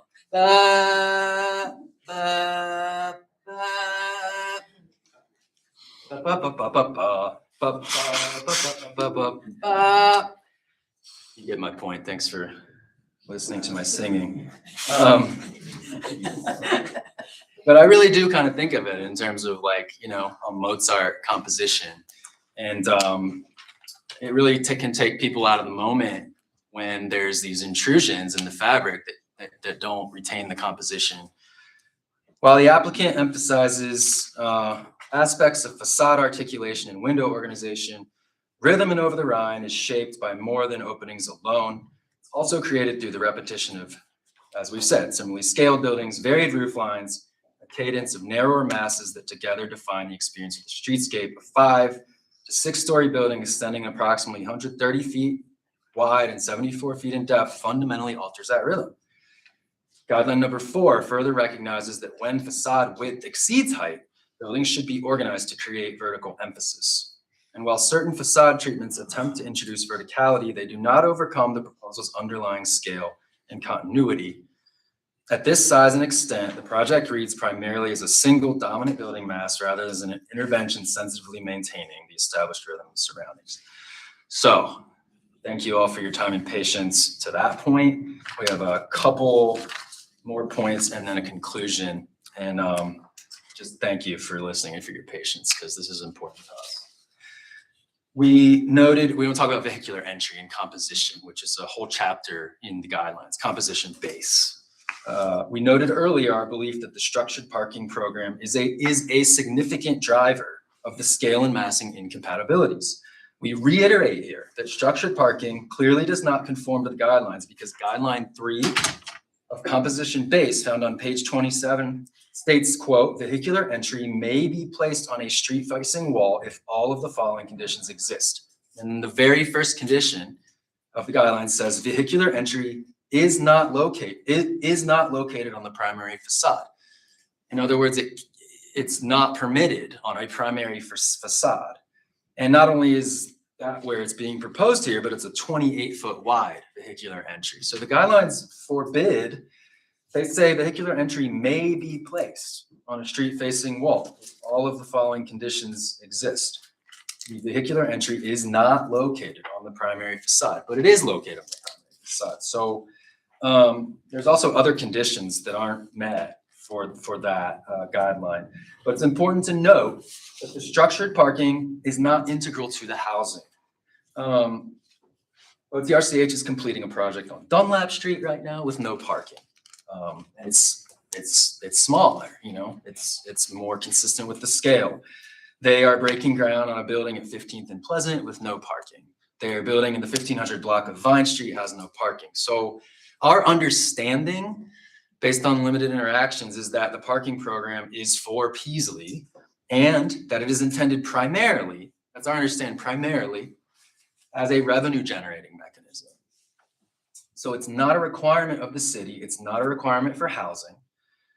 And while we empathize with the fact that Peaslee would like to have the parking for revenue purposes, we don't think that should happen at the cost of superseding the guidelines and causing any damage to the historic district. The structured parking is neither integral to the development of this site, nor is it compliant with the guidelines. Plus, there's a big parking garage across the street built at great public expense with plenty of available spaces. One of the other consequences that we touched on of the parking proposal is the loss of a historic alley. Yes, alley, which would be widened and become part of this vehicular entry. And this would permanently eliminate a 150-year-old alley in public right-of-way, turning it into a driveway for cars. Not only this, but again, as mentioned, as a result of this, the west side of the building will be set back 7 feet, 10 inches from that alley. And the guidelines in the setback chapter state, the first guideline in the setback chapter, which is chapter 2, buildings should be built with 0 setback from front lot lines, side street lot lines, and side alley lot lines. And this is a side alley lot line. In other words, the guidelines call for 0 setback from the alley. And then finally, of course, the guidelines call for 0 setback from the front, but this proposal contemplates a 4-foot setback on the ground from the sidewalk and then a 1.5-foot setback on those stories above. So that's going to be different. It's going to look different from the other buildings surrounding it. As noted previously, guideline 10 of the materials chapter states buildings, quote, buildings must not use stucco, synthetic stucco, vinyl, CMU, or plastic as cladding materials. The proposal contemplates stucco as an exterior cladding material, and even though stucco is located behind a perforated metal screen, it's forbidden by the guidelines. The arched openings embedded within the metal mesh feel more like a superficial reference to Over the Rhine than a meaningful contextual response, abstracting one of the district's defining architectural forms in a manner that reads as foreign rather than compatible. The upside-down arched form sphere particularly foreign, and in the architect's submission, I forget which page, but there's a slide that says we use the Peaslee building for contextual reference.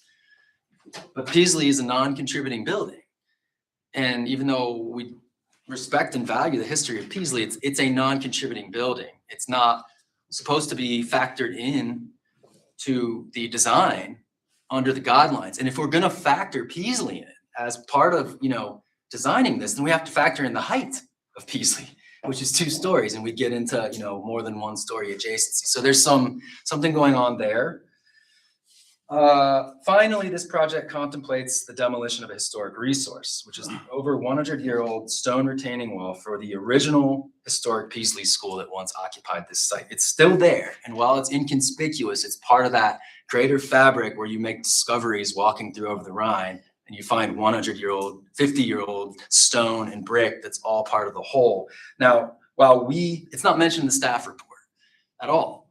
And while we would love to see it preserved, at the very least, we feel like something like that, well, under law is considered a historic asset and should at least have a COA and be reviewed before its permanent removal. So we want to conclude where we began. We genuinely support affordable housing, and we want to see a successful project on this site. Over the Rhine's repeatedly demonstrated that thoughtful infill and affordable housing can coexist. But this board is not being asked whether affordable housing is good. It is being asked whether this particular proposal substantially conforms to the adopted guidelines for new construction in Over the Rhine. And respectfully, we believe it does not. Again, at its core, the proposal departs from the very standards that the guidelines identify as most consequential: height, massing, scale, rhythm, and setback. It introduces a building that is substantially out of scale and out of place with the surrounding contributing fabric, incorporates structured parking in a manner inconsistent with the guidelines for vehicular entry, and that will dramatically congest with automobiles a small side street. And in several additional respects, requires unusually flexible interpretation of standards that were specifically adopted to protect the character of the historic district. Indeed, we feel that this building is devoid of much of the contextual relationship to Over the Rhine, and that it could be, proposed and built in non-historic neighborhoods in the city or other neighborhoods in the country. So ultimately, we're particularly concerned because this project is not occurring on Liberty or Central Parkway, where larger innovations have been concentrated, but deep in the interior of one of the most intact portions of Over the Rhine, an area whose historic character is defined precisely by its incremental, human-scaled, and finely articulated pattern of development. Ultimately, the question before the board is not whether this project has merit. The question is whether the proposal, as currently designed, honors the adopted framework intended to protect the nationally significant historic character of Over the Rhine. We respectfully submit that it does not. If this project is approved, it means that these forms, with their concentrated heights and massing, must also be approved in other interior parts of Over the Rhine. An exception cannot be granted here without granting it for everyone else. So we have to be prepared for 5- and 6-story buildings that are many times the width and massing of traditional Over the Rhine buildings throughout the remaining interior sites of Over the Rhine. And there won't be a legal defense for that. And there's so many of those sites. I can think of them off the top of my head: 12th and Vine, 12th and Elm, et cetera, et cetera, et cetera. There's a lot. So for all these reasons, we ask the board to deny the application for a certificate of appropriateness and encourage the applicant to return with a substantially modified proposal. If the board, however, is not disposed to deny the COA at this time, then at a minimum, we would urge the board to table this item until more views and renderings are provided and until inaccuracies and discrepancies in the submission are addressed. Thank you guys so much for your time and bearing with me as I went through that and read a lot of it. So thank you. Let's take a 10-minute break. Sitting here for 2 hours, let's stretch all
Okay, do you have additional witnesses you would like to call? Madam Chair, we have no witnesses that would go beyond the 2 minutes. We'd only ask to call the people that have signed up to go for their 2 minutes.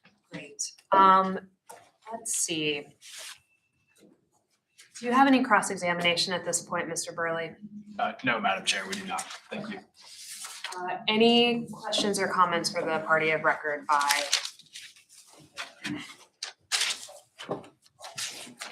Not, I will go into public comment.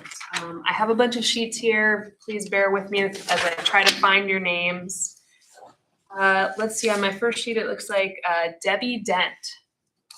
If you would like to come forward, I'll set a timer. I'll give you a little leeway, but if we could be close, I would certainly appreciate that.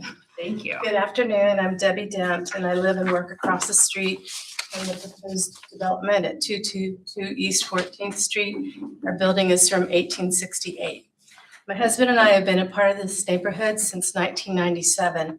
We renovated our building from the ground up, and this board was involved at every step, including denying extending our elevator to the rooftop, pushing back and reducing the rooftop deck so it wasn't viewable from across the street, and specifying the exact materials that we were permitted to use on the exterior. We respected that process completely because we understood what it was protecting.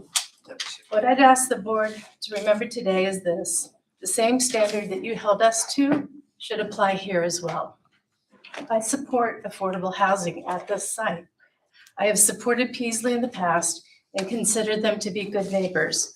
I will say, however, I was not invited to the original community meetings. I had to reach out to be included, and I don't know why. This is not about blocking housing. It's about the form that this housing takes.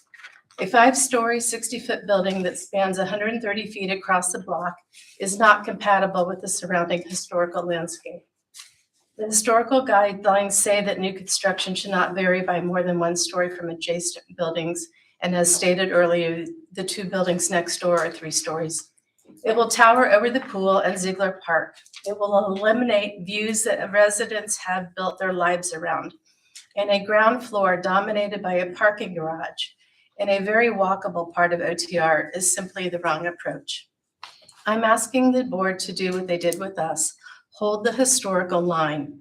Please consider a reduction in building height, removal of the parking structure, and a redesign that truly reflects the historic character of our neighborhood. Thank you for your time and consideration. Next, I have Greg Wilson.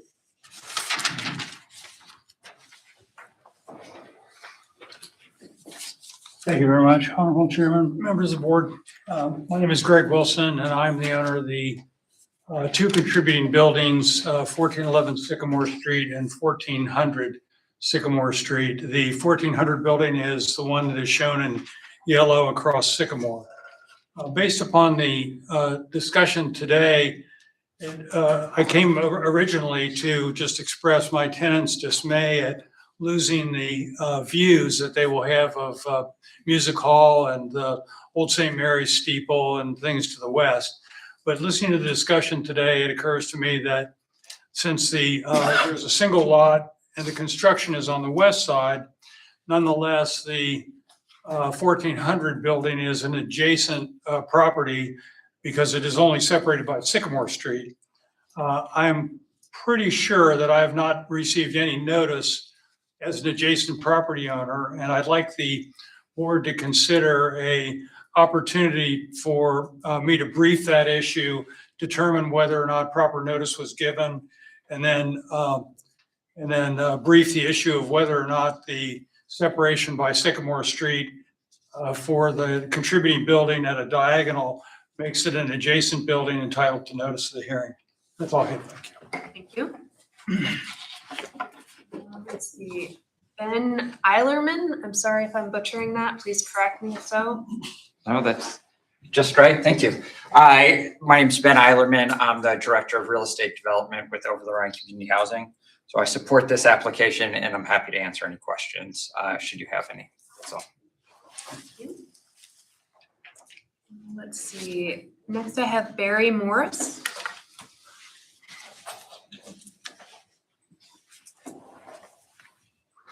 Hi, thank you. My name is Barry Morris, and I live across the street from the Peasley Center and the Aaron's Fox condominiums. My wife and I moved to Over the Rhine 13 years ago, and before that, I volunteered in OTR for several years doing community reconciliation work and other projects following the 2001 riots. A lot of our work was actually happening at the Peasley Center, so I'm pretty familiar with them and enjoy them. Based on these experiences on the human and structural energy in OTR, when we had a chance, my wife and I chose to move here, and we're thrilled to find a new home on East 14th Street. This board is in place to ensure that new construction and improvements to existing buildings meet the architectural community where it is.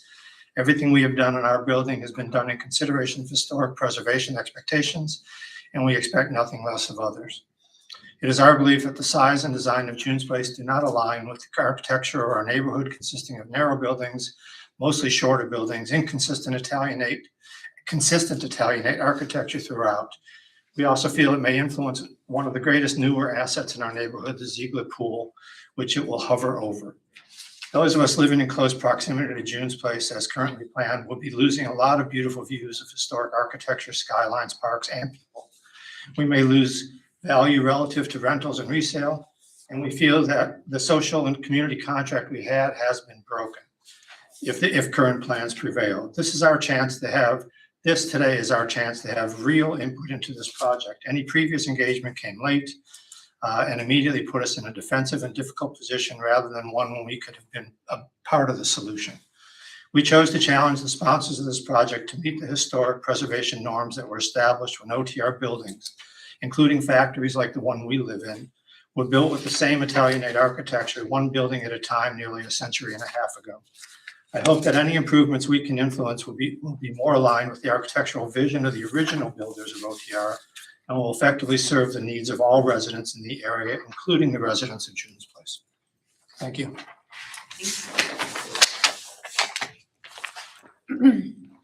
Nick Gannon? Hello. Would it be okay if I pass around just a before and after picture, a rendering of before, what it looks like? You can take a look at I think we might have it. They have them in the back of their Okay, packet. It's in the wonderful. packet. We have it already. Okay, just, thank you. Yeah, we have that. Okay. My name's Nick Ganem, as I said, and I'm a 17+ year resident in East 14th Street, the 214 building. It's the one right behind the pink one there. And I loved it so much that I invested a large chunk of my life savings into the rentals. I own 3 rentals along with my unit. And as you can see, the rentals and the things I passed around, I'm not sure which number of exhibit it is, but I'd love for you to take a look because it's really the only way to really see what the difference would be. So I also own an ice cream shop locally and employ many local people for the past 8 years. And the reason I say this is not about me. It's just about, I just want you to know, like, I'm not a fly-by-night person. I care about this community and, you know, it's where I want to retire. And it's where I want my neighborhood to be. And I really enjoy my community. So the reason I'm speaking today is it's been pretty difficult because I think of the size of the construction of this proposed building, affordable housing. After reflecting on affordable housing, I'm all for affordable housing, and I'm not sure if there's a way to lessen the size of this thing, but I would really like the board to consider the impact and not maybe use me as an example of many. It's very difficult to come up here and speak about this, but it's so impactful that I would do it, you know, anytime.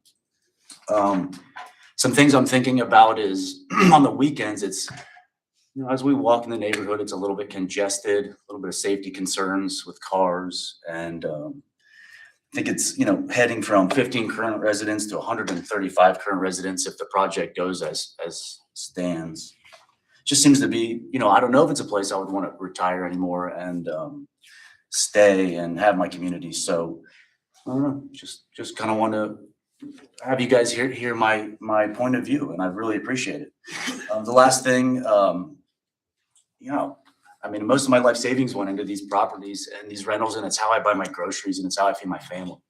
So I I can't say for sure that the property values will go down, but I would like you to look at the pictures and make that, assumption for yourself. Also, the people that rent from me, one has already moved out because of the concern. And there's another that's currently looking. And that's okay. That's what I signed up for as a landlord. But I'm just looking for some fairness, I think, is what I'm looking for. So that's all I got. And I appreciate you guys hearing me out. Oh, I'm gonna butcher this one. Brent Nogel. Good try. Walgamot. Welcome up. Good afternoon. My name is Brent Walgamot. My husband and I are condo owners on 214 East 14th Street. Our unit faces the Peasley parking lot, and beyond that, the park, OTR buildings, and the skyline, all of which will be blocked by the soon-to-be-built affordable housing project. While disconcerting to us, I understand that may not be of particular concern to this board. So let's look beyond that. 8 years ago, when my husband purchased this condo in Cincinnati OTR, he did it in large part for the culture of the neighborhood.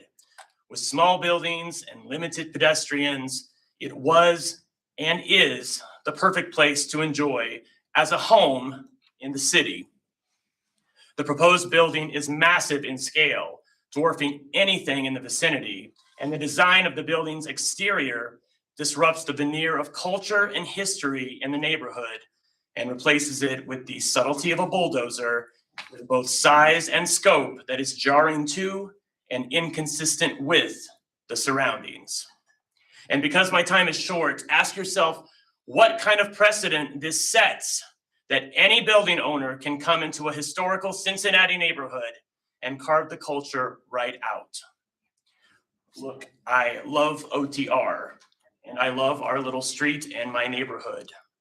If this isn't what a historical preservation board is supposed to protect, frankly, I'm not sure what qualifies. Thank you. Okay, let's go to the next sheet. Rob Schweitzer. Hello, my wife and I, we bought 1344 Main back in 1986. Bought it, it was a vacant shell, as was 2/3 the buildings on the street. So we slowly, we moved in right away, slowly rehabbed it. And we actually had provided affordable rents over the past 37 plus years. So we found out about this relatively soon, and I'm looking at some of these drawings. This guy here, the pink one, and some of the other ones, and it's just like, whoa, this is a big object here. It's high, broad, and it's completely out of step with the neighborhood. Not only from a common sense perspective, but just for something that is in a historic district. And then, so my building, which is just south of the Pony at the top of 14th and Main, 1344, I was up on all of those rooftops, and they're from 1344, 1342, 40, and the one just above Envoy, 1334, I believe. Those are all 40, at the gutter line facing Getz Alley and the project. Those are all 43 foot high. And then, whereas the drawing from the submitter appeared to suggest 47 to 52. And now the buildings do slope to the, slightly slope to the alley, but not much because it's essentially a flat roof. So that's kind of misleading. When you go back there and you're standing up there and looking at it, and it's like, I'm still going 22 feet higher than what I'm standing on. So yeah, that was a problem. We had two sketches that you have in there, views that I took from second floor, 1344, viewing straight at the side of the building, both the second and third floor, before and after shots, and you can see it's pretty much, heavily blocked. And they kind of speak for themselves. And then there's another sketch I have, should be in here. dimensioned out with just what should be pretty accurate dimensions showing the kind of the shade line from the 65-foot top of the building towards us and the angle of what our earliest sunlight would be. And it's probably late morning or so. And in Getz Alley, it's a pretty busy alley. It's both from the kids going to the pool, just folks getting coffee. And there's 2 lanes, apparently new lanes going in there, which could work, but that's something just be aware of. That's a real viable walkway. Mr. Schweitzer, do you have any final comments?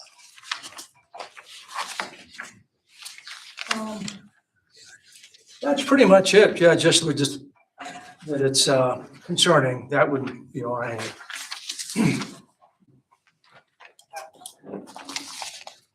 Morgan Smith. Hi, hello everyone. I want to start off by being transparent. I am a member of the Over the Rhine based development team for AK Company, but all that aside, maybe more importantly, I'm a resident of Over the Rhine and I have been for many years. I moved away briefly and moved right back because there's no better neighborhood in my opinion. I love this neighborhood for what it is, which is a dense, walkable, people-forward neighborhood. I didn't decide to base my entire adult life here after college because of views from my window or trees on the sidewalk. I am here because it is an amazing neighborhood and the experience as a pedestrian is really great due to all the types of buildings here. Historic neighborhoods and new development can work together. I think this is a really good example of that. And I also continue to think about the alternative, which is a surface parking lot, which does nothing for the historic character in the neighborhood. A building that is new, made of very nice materials, complements what is here, which is other buildings. Before this was a parking lot, it was other buildings, one which housed many cars. So I think that all of that to say, this is a thoughtfully designed building. I think it fits into the neighborhood very well. I think it's a nice addition to 14th Street.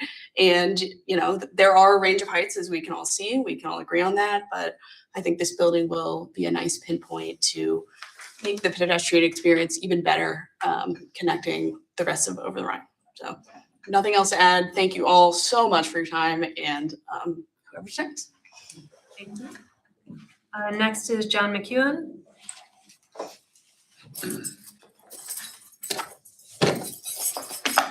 Hello, everyone. It's nice to step into a room with some friends that I didn't expect to see today. I'm John McEwen, and I live at 213 Orchard Street, which is actually just a little bit above the picture that you see. And one of the things that I noticed early in the presentations tonight was just this concept of height, scale, rhythm, setback, massing. And when you look at this picture, and it may have something to do with just the image here, it looks pretty obvious to me that this is out of step with the neighborhood. It's out of step in terms of massing. It's out of step with rhythm. I spent the majority of my career rebuilding the front facades of these buildings and the roof line. And I am concerned that the care for this property's facade is just not enough. And I really do love OTRCH. I've worked with OTRCH. I've spent the majority of my career in affordable housing. I am very pro affordable housing.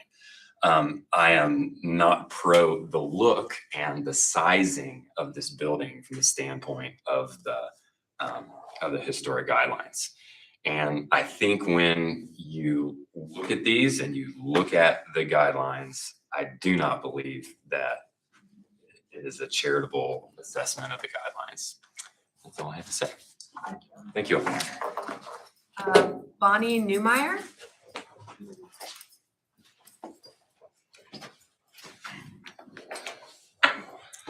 Good evening. I'm a 54 resident of Over the Rhine and I'm a renter. I'm also the co-founder of Pisa Neighborhood Center and Over the Rhine Community Housing. And I can't think of a better thing that we can do with our land than to have affordable housing there. Because we have lost so many families in that area due to displacement and other matters, you know what I mean? So I think it's gonna bring character back. It's gonna bring inclusivity. The condo owners across the street, the homeowners that are now on Main Street, this is gonna bring apartments for families who can access Peasley's services, our daycare center, the pool. We're between two big work centers downtown in UC. There's, you know, bus transportation, stuff like that. There's nothing better. And Peasley had developed the equitable development rubric. And for 54 years, I've gone to community council meetings, and I have to say, I will put OTRCH and Peasley #1 in terms of how we do outreach and engagement. We sent postcards out to the people that live around the area, and maybe their addresses changed or something like that. We invited them to the public meetings. And over the Rhine Community Council, we did present there the month before it was legal, that vote was legal. And some of the people that are here that are opposed, they're not members. So you have to come and buy a ticket and be a member at least a month before you can vote.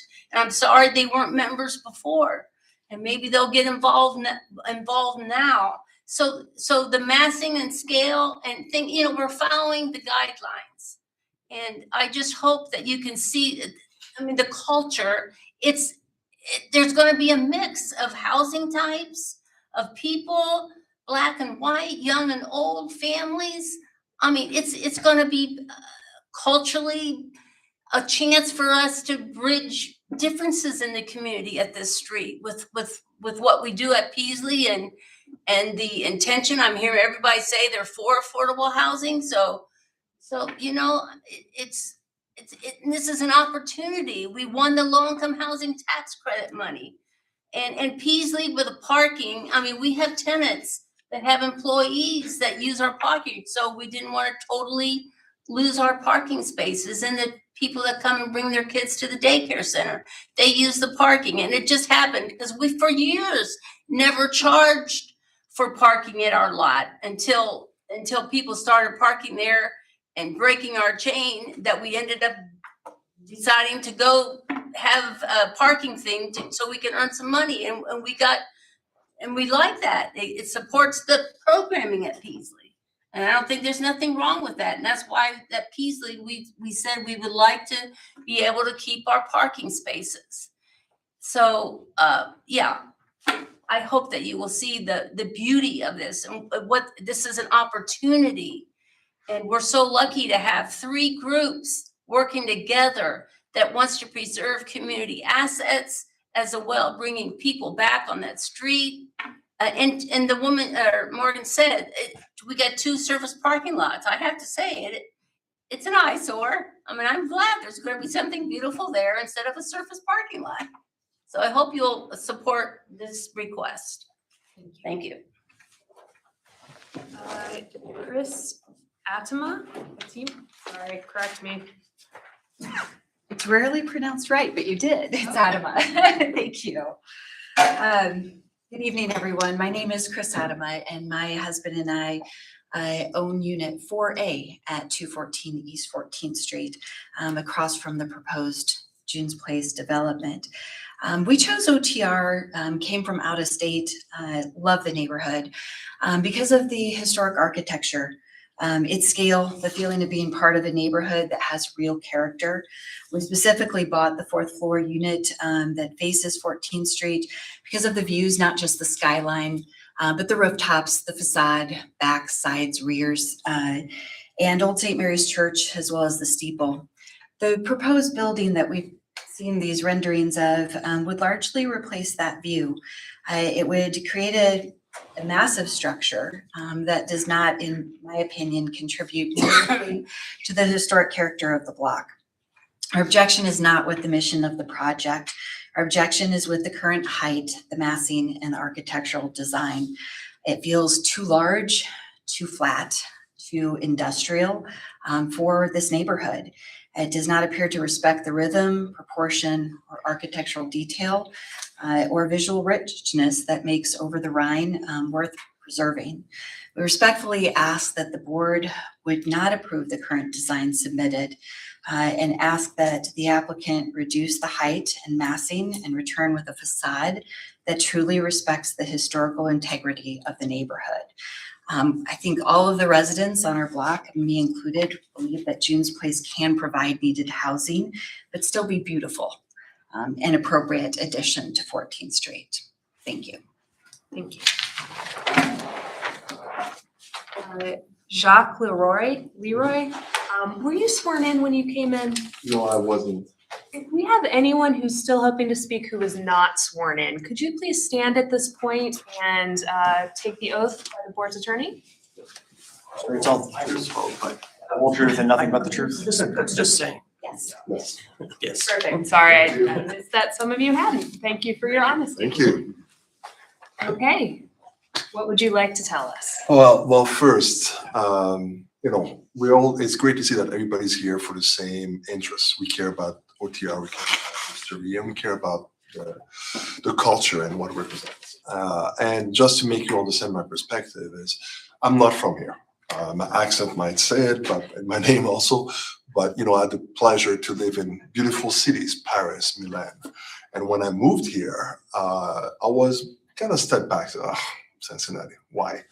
But I got to love the city. I got to love OTR. I lived in Pendleton now. I just moved from Pendleton to Orchard Street, so I'm directly into that zone that's impacted. And something that's very important that we all need to remember here today is that we're talking about facts. We have emotions. We love the city. We love for different reasons. None of us here are against affordable housing. That's not the dispute at all. The dispute is about how do we continue to do the right thing. And the right thing is actually to make sure that the historic nature, the fabric, and why people are coming and spending time in OTR, why the culture is mixed, is because of the beauty and the rules that it kept it impacted with time. So if today we decide to do the wrong thing and says, forget about the rules, forget about why it's so charming, let's just build a big mass thing. I think the intention is great, but let's make it really fit into the mold of OTR. Let's make sure that the people that are going to live there are going to feel part of the community even more, not feel like I'm living in an eyesore. And sorry, people are judging I'm coming up. The goal is to keep it impactful, to keep it beautiful, and to embrace diversity, not to judge or not to push back, not to feel those people feel even more alienated than they should be. So for me, I really want the project to continue, but continue well. Let's do it well. Let's not do it bad. And by that also, it's great that Paisley has a daycare, and it's great that the pool is there. But the intention is really to help families. So those families are going to live there eventually. And we all agree that a parking lot is not the solution. So it's not saying we need to put something to replace a parking lot. We shouldn't just put something to fill a hole. We should put something beautiful, something that's going to continue to elevate the neighborhood. So my key message here is let's all continue to focus on how we can get the community better, but it's not lower standards just because we want to fill a parking lot. Let's do something beautiful that's going to fit the area. That's going to respect also why everybody else loves the community and lives here. Thank you. Tiffany Gingrich. Hi. My name is Tiffany Gingrich, and I'm here as a community member. I live in 214 East 14th, directly across from the new development. So my concern, it's not just about a building, it's about what's going to happen to the community if this project moves forward as it's planned. Of course, I support housing for people who are in need of somewhere to live. However, we already struggle at times to safely cross the street. Traffic is already busy, visibility is already limited. My concern is adding more vehicles in a large structure that completely obstructs visibility will only make those concerns worse. I'm especially worried about the children and the families who live here now and the ones who are going to be joining us. More congestion and reduced sightlines create greater safety risks for everyone who walks, bikes, drives, or simply moves through this neighborhood.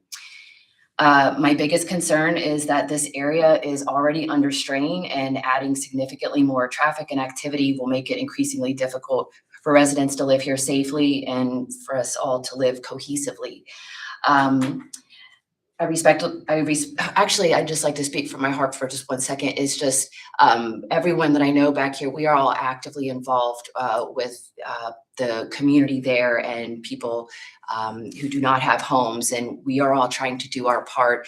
And we all, or I would just speak for myself, I strongly support affordable housing, and even for it to completely obstruct the view. And, you know, I eat my breakfast every morning with a beautiful view on our fire escape, and I'm okay with losing the view.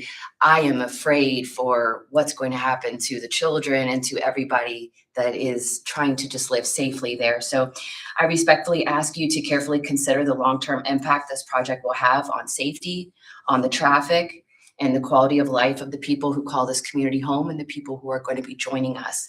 I believe we can support housing while also respecting the history, the character, and the livability of the existing neighborhood. Thank you.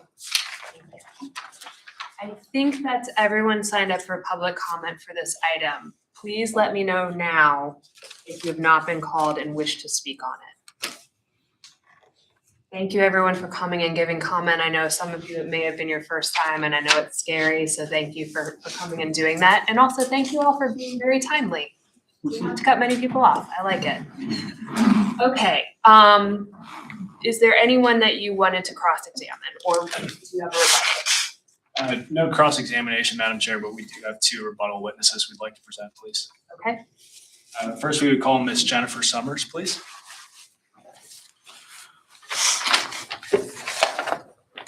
Hi.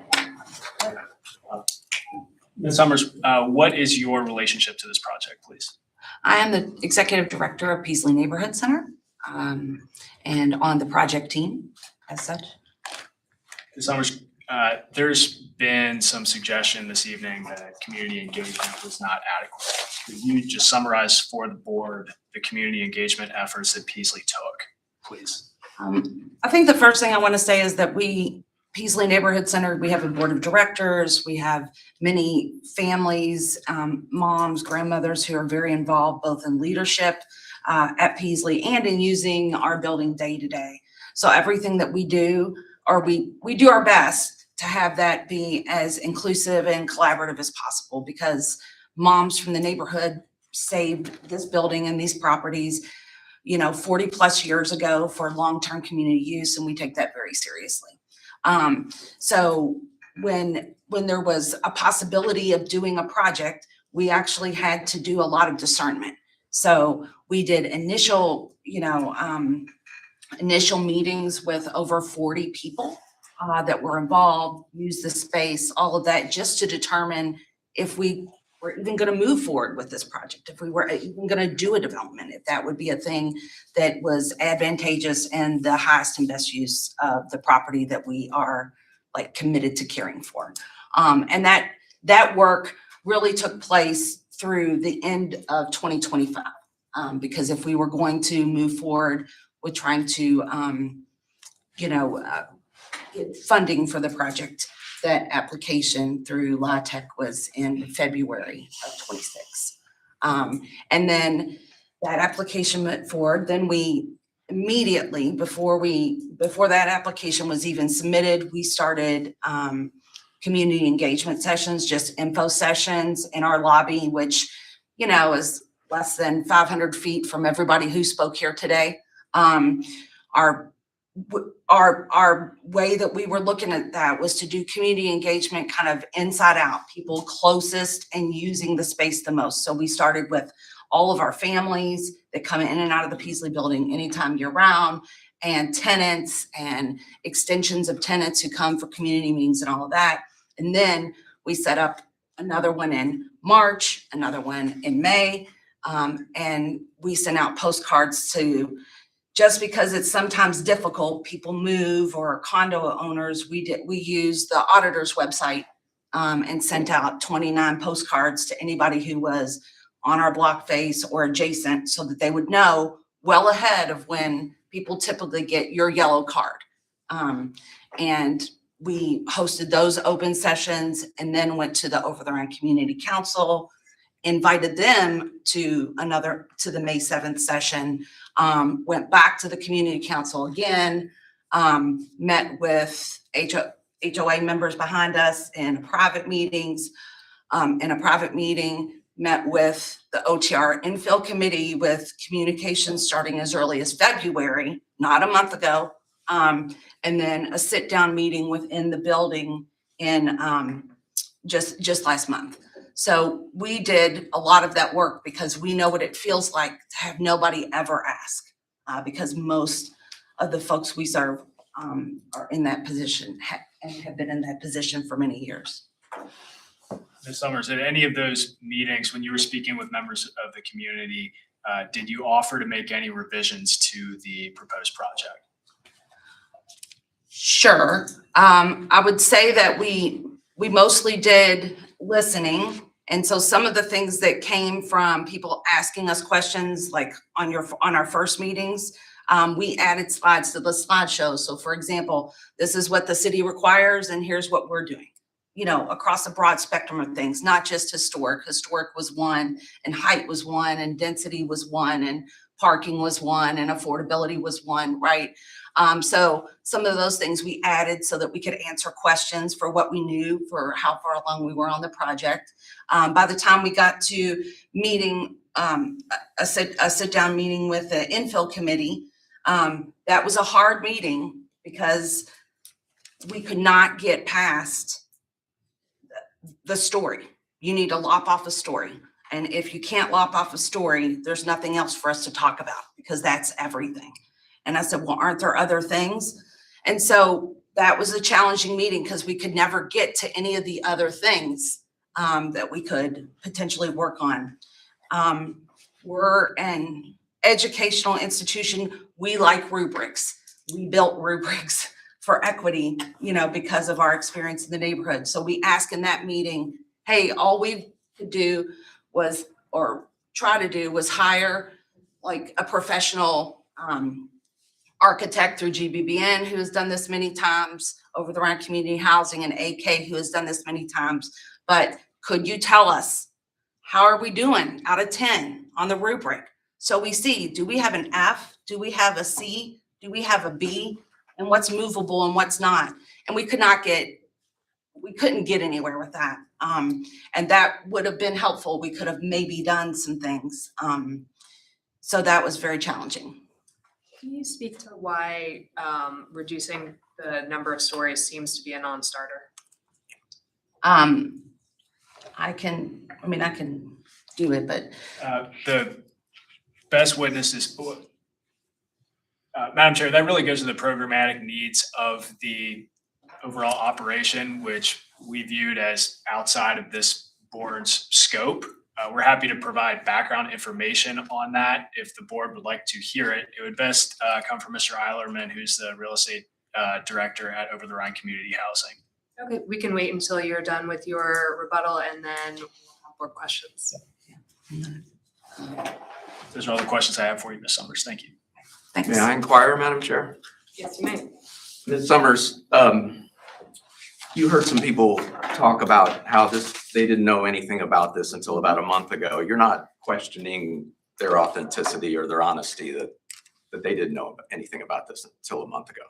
Well, no, I can't speak to that. What I can speak to is what we did, right? Right. We sent to auditor's website. Did you send any letters to Pendleton residents? Did you go before Pendleton's community No, council? we Do you did see not. Pendleton on that screen in front of you? No, we did not go to Pendleton's community. Is there a council yellow because building of our- highlighted in Pendleton in this so, map? Sure, yeah. Thank you. That's all I have. You said you had another rebuttal witness. So if you're gonna cross-examine anybody else, give them an opportunity to answer the question before you ask another question. Thank you. Ms. Schmidt, there were some suggestions during the parties of records presentation about inaccurate measurements. Let's just start with the building that's being proposed here. So the zoning code defines building height as being measured from the established grade in the front of the lot from the average natural grade at the building line. What is the building height for June's Place that's being proposed here? That would be the approximate 65. And where is that shown in the drawings that were submitted? Primarily in the sections, I believe it would have shown in the elevations as well.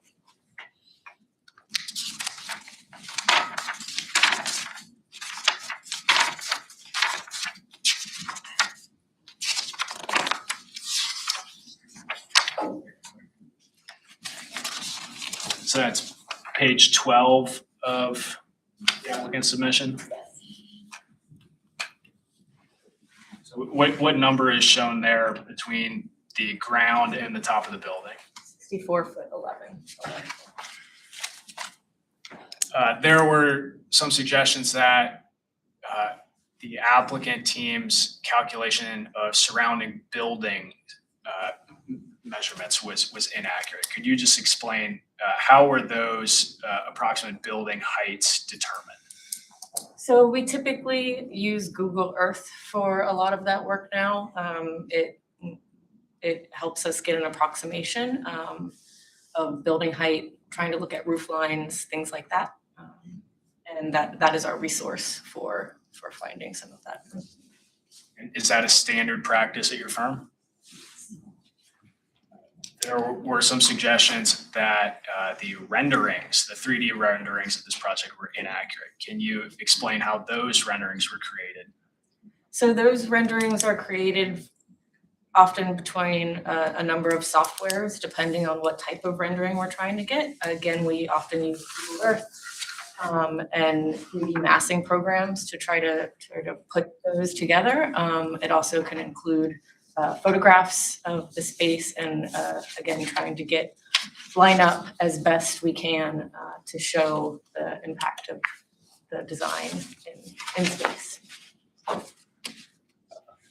Ms. Schmidt, are you aware, there was a suggestion that the width of this building is inappropriate and out of context with the character of the district. Are you aware of any similarly sized contributing buildings in terms of width? There are some. There is one just around the corner on the southeast corner of Main and Orchard. And that one is approximately 135 feet in width and about 55 feet in height.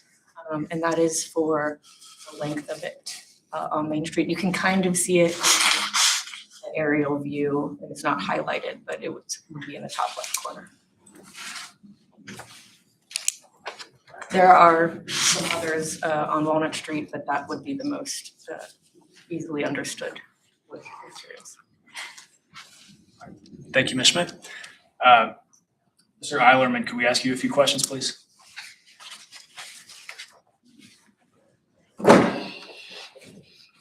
Mr. Eilerman, could you just repeat what's your relationship to this project, please? I am the Director of Real Estate Development for Over the Rhine Community Housing, so I'm leading the project. And Madam Chair, I do just want to repeat for the record, we view the overall purpose of this project to provide affordable housing to people in need as important, but ultimately outside the scope of your board's review. We're really just focused on substantial conformance to the guidelines, and we believe we meet those criteria. That said, Mr. Eilerman is going to provide some testimony just as background information to help the board understand where this project came from and some of the design choices that have been made as a result. Mr. Eilerman, is it feasible to reduce a story for this project? It is not. So each story contains quite a few units, and those number of units are directly tied to our funding application. In this case, we're using low-income housing tax credits, the 9% tax credits, that draws a specific line between the number of units provided and the amount of funding provided. Additionally, tying the number of units to the overall scoring for the competitive criteria. So it was critical to get 36 units here at this site. Mr. Eilerman, why is the parking being maintained at all? So there's a need for parking. That's a need that we heard in many of the input sessions, that there was a need for parking, that there was concern that we weren't providing enough parking. In this case, at Over the Rhine Community Housing, we typically experience that 30% or so of our residents will have vehicles. So that would be about 12 spots here. But the remaining spots are really critical, as Ms. Summers mentioned, for the overall operation of the Peaslee Neighborhood Center. So in the day-to-day for the Peaslee staff, for the several tenants that they have on the second floor and their guests, and then for the daycare down below. Additionally, that parking is a revenue source, and that revenue source is critical for Peaslee to be able to maintain the programs that they have today. Was there any way to design an entrance to the parking other than what's been proposed in this case? Not that I'm aware of, no. Mr. Eilerman, those are all the questions I had for you specifically. Is there anything else you'd like the board to understand about the programmatic needs of June's Place? I would add that we engaged this process early.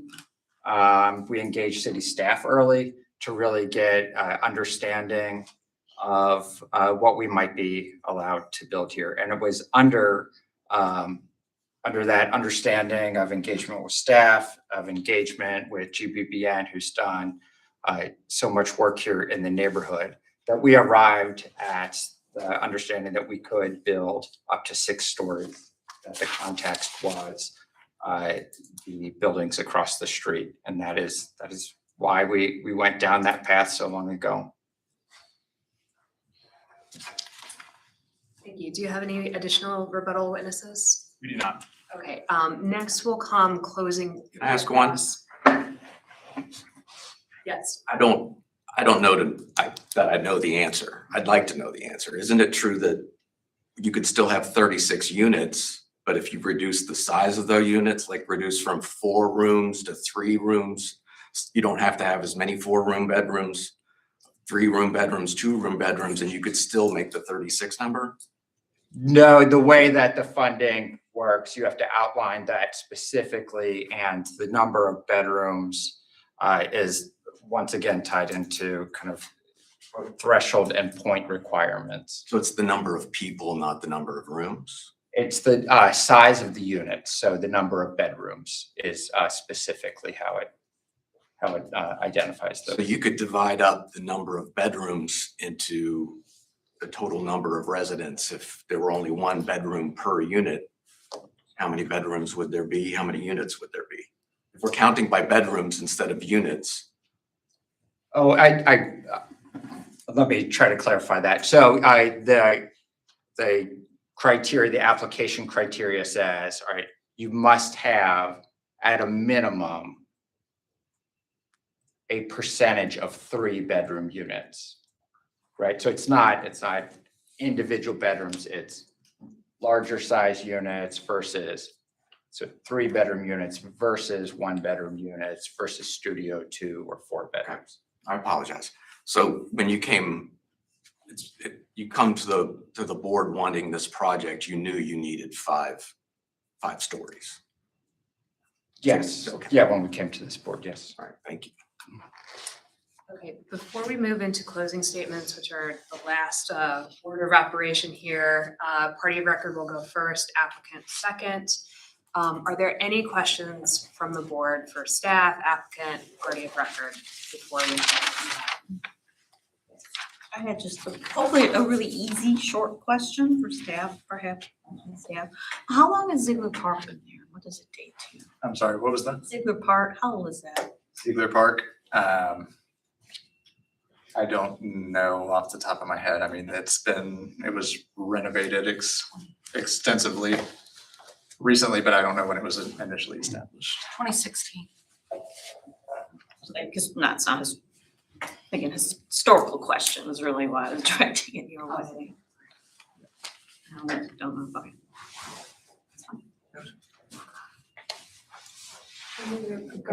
One question, probably mostly for the architect. There was some mention from the opposition about stucco, and can you just explain why are you using stucco? Did you explore other material options, and how'd you land on that? So the stucco, we did explore a variety of material options. There are some, requirements that go along with, there's some that go along with the Light Tech credits in terms of material uses. There's some requirements there. It was also around using the screen, so making it a secondary material that we could provide some texture and some complementary coloring to that screen to add the depth of layering and shadow. And it also works well with the insulation products that we're looking for to make a good energy efficient building. And it also has the maintenance for it behind that screen would be a little kinder.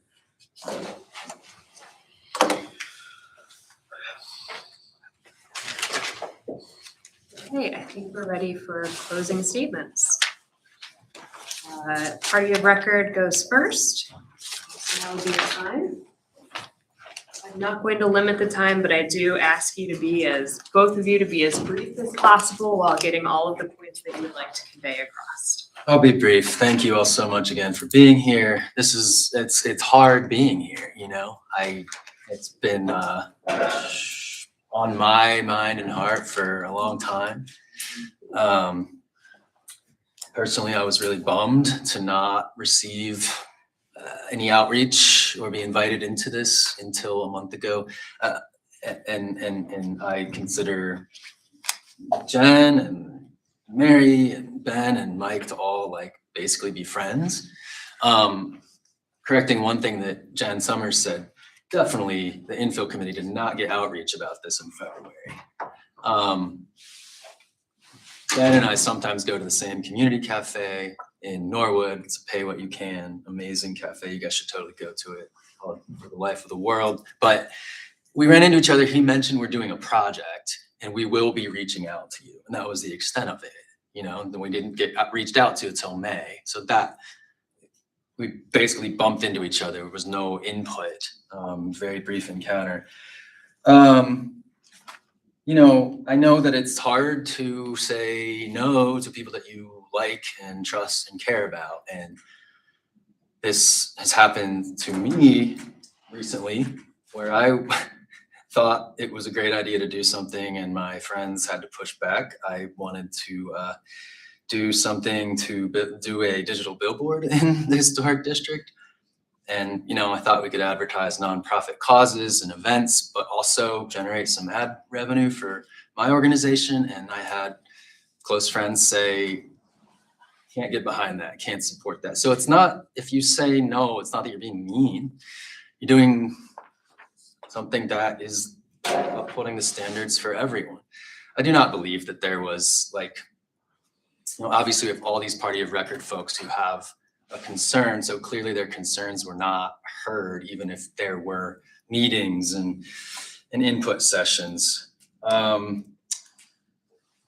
Check those three things. And then it was mentioned that it's critical to maintain the parking because it's a revenue source. Maybe we can help, you know, Peaslee to create that sustainable revenue source, you know? There's gotta be another way. And I had another thought on that. The parking lot currently is not, you know, it doesn't have that many cars in it. It's not that full, right? So yes, we understand why they want it. And then I think, Ben Eilerman was asked, is it possible to remove a story, and said no.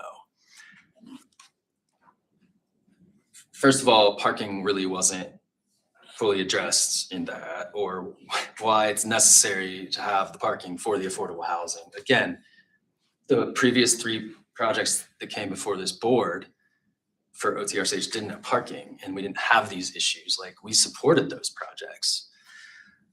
Secondly, it was just with specific reference to the low-income housing tax credits, because that's been mentioned. Like, we have our, this is the funding source, and we don't have a rebuttal witness who understands LIHTC, unfortunately, and we haven't had time to, do all of that. But our understanding is that you can, with these low-income housing tax credit applications, you can include units from different sites.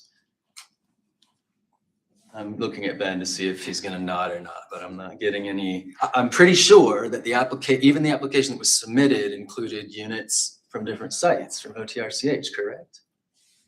Ben's not gonna say that. That's okay. Yes, I think. And so we can mix and match from different sites to get to the unit count, right? Because OTRCH has a lot of different sites. So I don't think there's a necessity of every single unit or no wiggle room there. So just want to push back gently on the statement that, is it possible to remove a story? No. I think it is clearly possible. And moreover, it's, just to reiterate one more time, this is the Historic Conservation Board, and no matter how much empathy we may have, there is not a separate standard for the affordability of housing. We don't think that should be part of the consideration, as difficult as that may be. Am I missing any last? Chuck, you sent me something. Yeah, just that if you reduce the size, then. Oh yeah, if you reduce the size, the cost goes down, right? A whole lot of things happen. It's probably no longer like a podium building anymore. So your framing and all that cost goes down. You're not using all the steel and concrete, so cost goes down on a smaller building. So I think we should just work together. I think, not to criticize the engagement process, but I think through engagement, we could reach a solution that really works for everyone. So we just really ask them to stick by the letter of the law and all the arguments we presented with what the guidelines actually state: no vehicular entry on 14th, adjacent contributing buildings being 3 stories, this varying by more than 1 story from adjacent. Remember the definition in the land code, in the form-based code, chapter 1703-9. The massing, there was the building mentioned that it's more massive on Main Street, or like more wider on Main Street. Yes, that's a historic building. And when you walk by and you feel that it feels like it's individual historic buildings, it's not till you look to a rooftop view that you see that it's one building, and that building's 55 feet. So here we're talking about making it taller than even the largest historic building in the vicinity. So with all of that said, look, I mean, this is, I don't know what else to say, but we just, give you good energy as you move forward with this. And thank you. Thank you so much for your time. Thank you. Are you closing? Thank you, Madam Chair.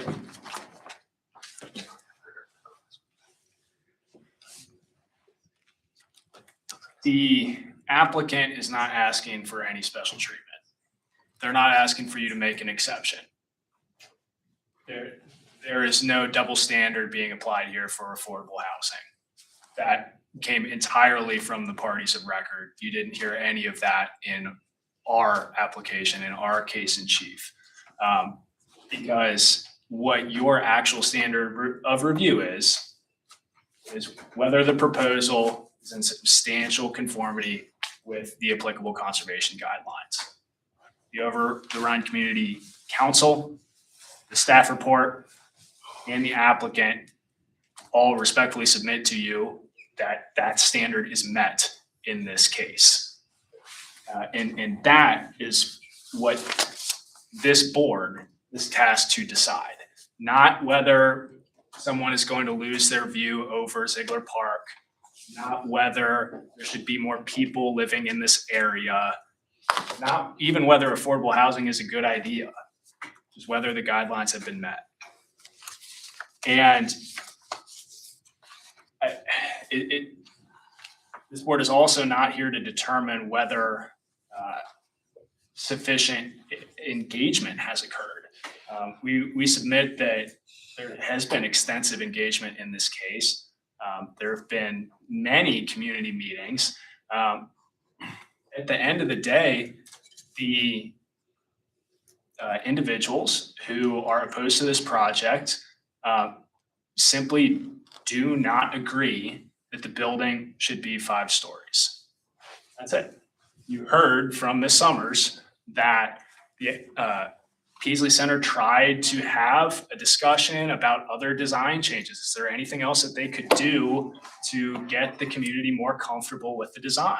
And they couldn't get past the height. That's it. That's really the core issue here is the height of this building in compliance with the guidelines? And so that's where I really think I would like to focus my time, because that's I think the core of this whole conversation we've been having here this evening. The parties of record would have you import a definition of adjacent from the Land Development Code, which was never adopted by City Council. The Cincinnati Zoning Code, which has been adopted by City Council, which you are administering right now, does not contain a definition of adjacent. The common ordinary meaning of the word adjacent, if you look it up in a dictionary, means either abutting or nearby. There's not a clear line beyond which this is not adjacent, for which this is adjacent. So you have to look to the guidelines themselves to determine how that word is applied. And there's an entire section that explains how you evaluate compatibility with surrounding buildings. It's page 8, it's a context hierarchy. And in the very first paragraph, it specifically calls out height. And these are not just suggested levels of contextual reference. It's the second paragraph specifically says the levels of contextual reference required in this document begin at the level of greatest proximity to the building site, i.e. the block face, and move outward as necessary.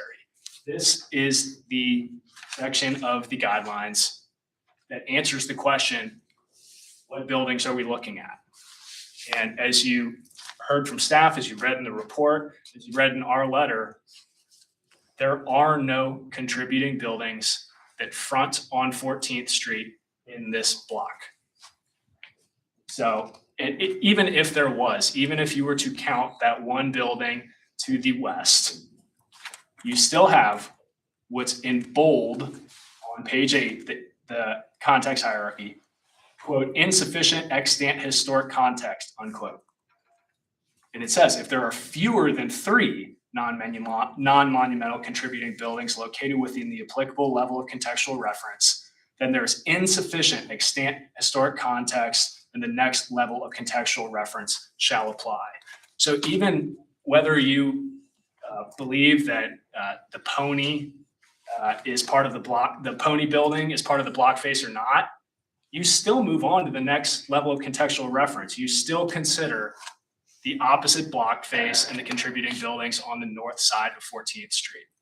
Those are not only a proper, but a required reference point for height in this application. And we can quibble about feet. Our measurements are correct, but the guidelines don't talk about feet, they talk about stories. Those are 6-story buildings. I'm sorry, 5-story buildings. What's being proposed here is a 5-story building. The height guideline is absolutely met in this case.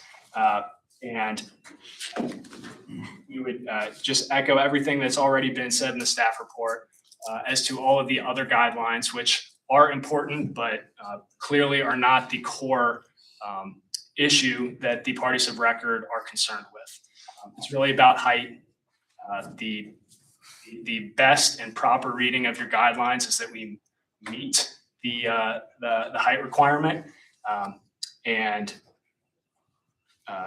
for all of these reasons and those stated in our written submission, we would respectfully ask that you grant the COA on the conditions proposed by staff. Thank you for your time and attention. Are there questions or comments from the board at this point? Excuse me, Madam Chair, I do have a couple comments to make. One, even though community engagement might not necessarily be in our guidelines, it is one of the things that I do consider.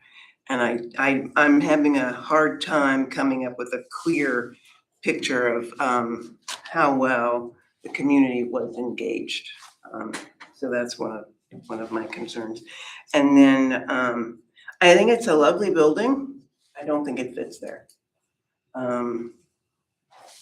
When, I can't remember what picture it was that Doug showed, but when I looked at it up there on the screen, I thought, nice building, but oh my goodness, it does not fit in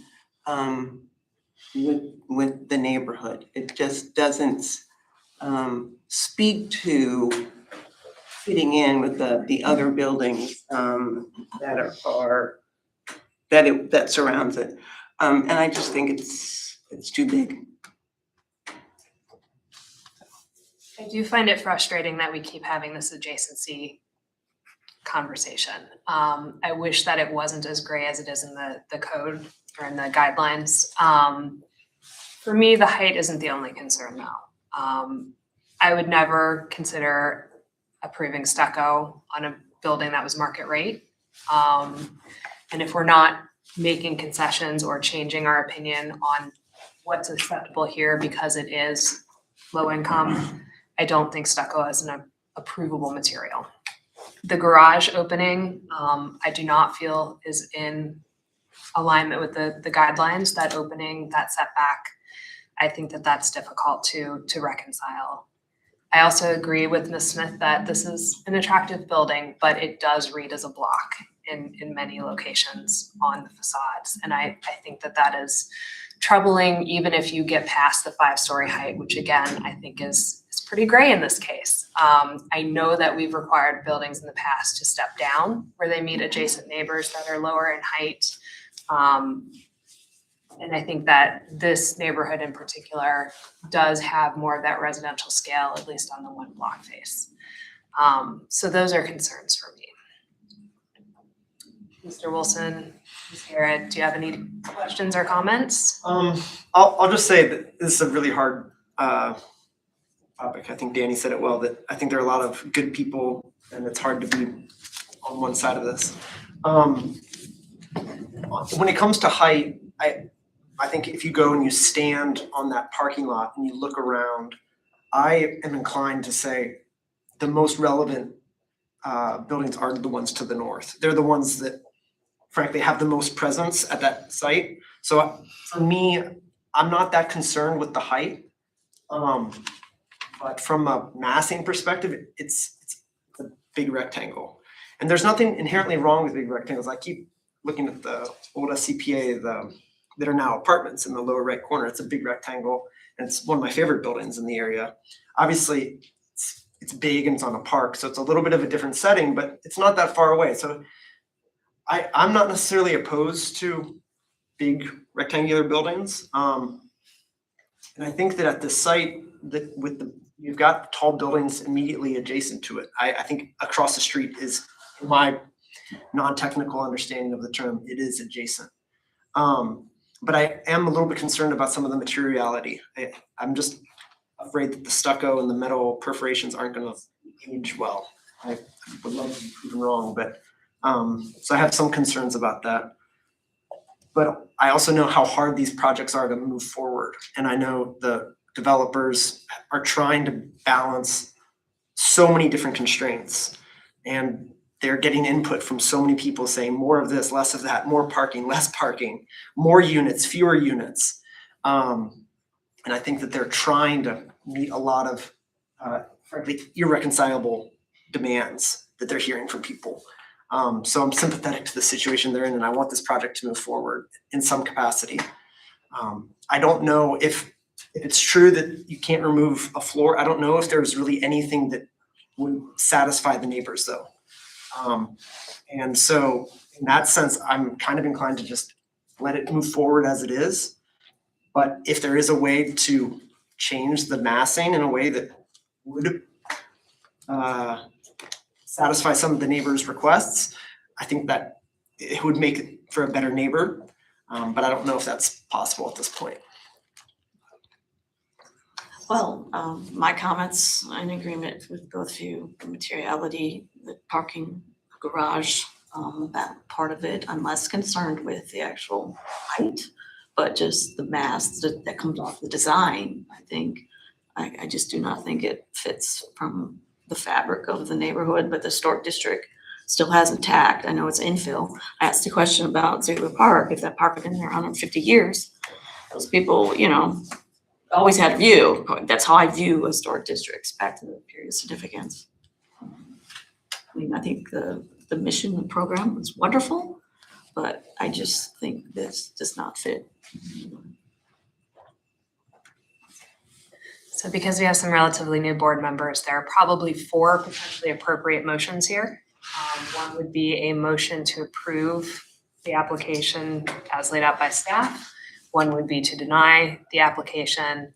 We could also ask the applicant if they would be interested in a continuation to continue to work on the project. The 4th option is that we can deliberate further in private and have a private session. If you know of a different motion that I didn't state, feel free to use it, but those are the 4 that come to mind right now. My sense is that there are not enough votes to move it forward with an approval. But I personally would like this project to move forward in some capacity. So rather than an outright denial, my suggestion would be to have a continuance and ask the project team to come back with some changes to the programming or the design in a way that they think might be more receptive. As the applicant, would you be interested in a continuance, or are you more interested in an up-down vote on this?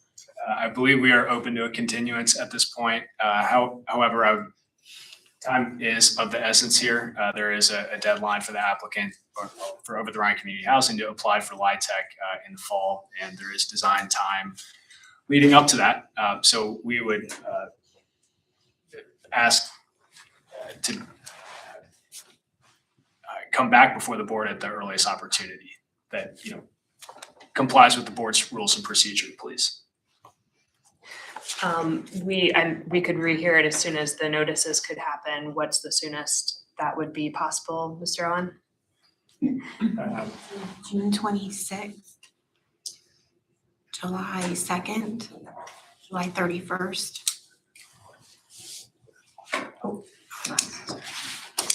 June date doesn't. No, I'm looking at the deadline. I apologize. Let me. June 29th would be the first available. July 13th, July 27th. Could I briefly confer with the applicant team on that? Yes. Thank you. Also, while you're doing that, consider if there's additional feedback that you would like from the board. Thank you.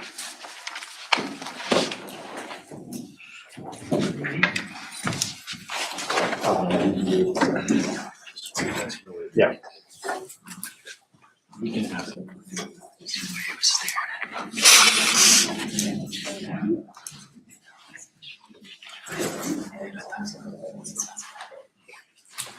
I think it's it.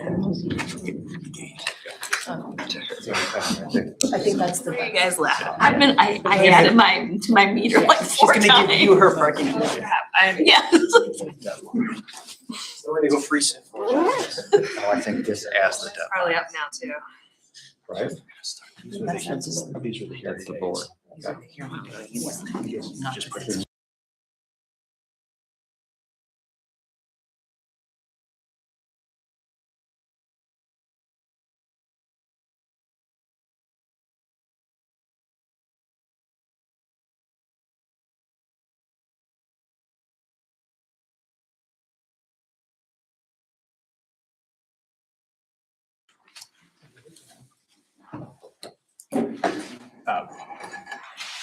Madam Chair, Oh, I'm sorry, we need to go back on the record. Madam Chair, the July 13th hearing date would likely work. Could the submission deadline for that date be repeated, please? I'm sorry, I was reading from the wrong column. Okay. There isn't a submission deadline, just as long as you get any revisions to staff in order to complete a staff report. Do you have a preference? July 13th. I would have to have all the materials to the HCB by July 6th, so I would need June 29th at the latest.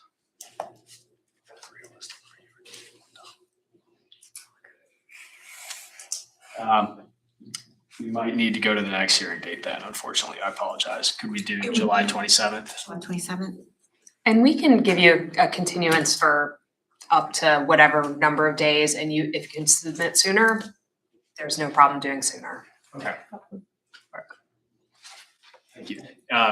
And Madam Chair, to your suggestion, if the board has specific feedback that they would like the design team to incorporate, we'd be very open to hearing that. Do you have any additional comments, anyone to add to be helpful to the applicant? I'm not quite sure who said it, and I'm a history major, not an architect, and I do not have the eyes that architects and artists do, but yes, the building in the lower right-hand corner is a rectangle, but it's a rectangle with character. And I just don't see character in the other building. So I don't know what that means, but Any additional feedback? I think just to reiterate, for me, the stucco, the garage door opening, and just some additional articulation on those two big block facades.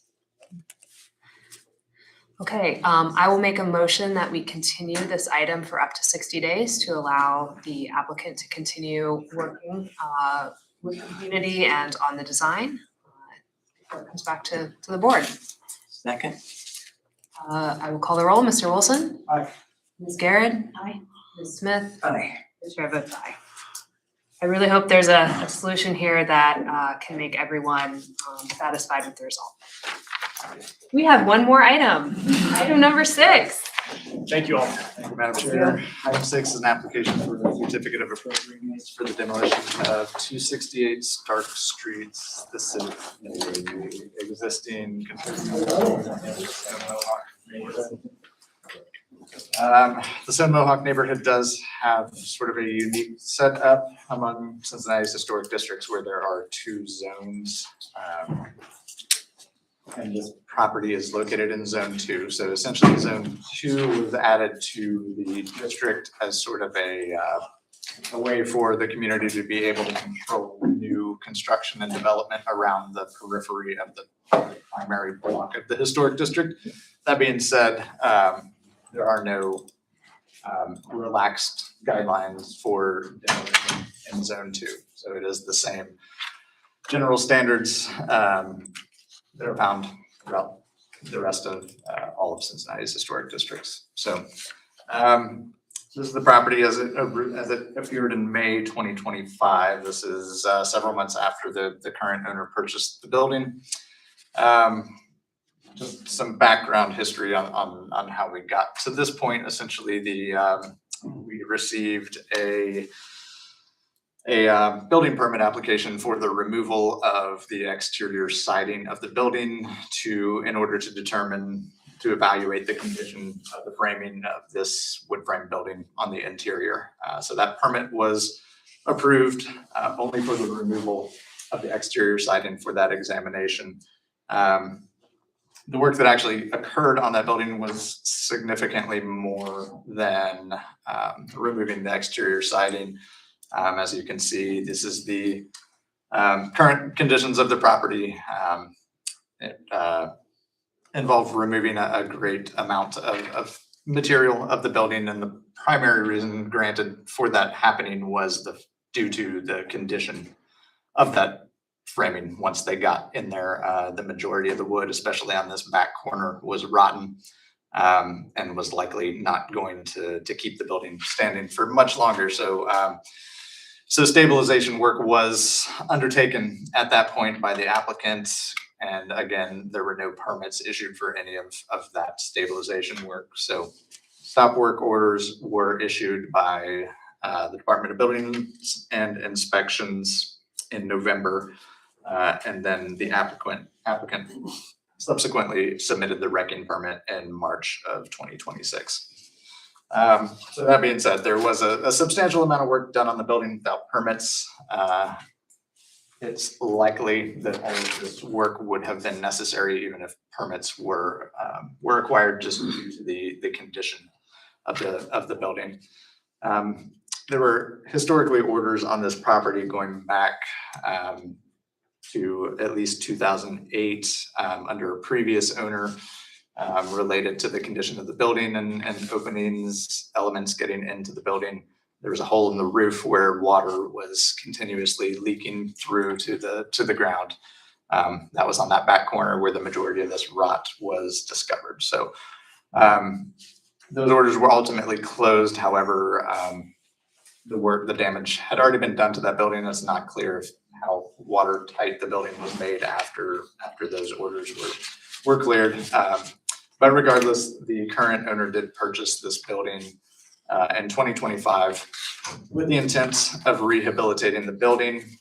He did include the proposed plans for what he wanted to do to this building in the application materials. That included adding a third-story addition and renovating the building for rental use. It's not likely that the third-story addition that was proposed would have been able to be approved. However, that would have gone through the review process. So regardless, at this point, we are reviewing whether or not this is appropriate for demolition.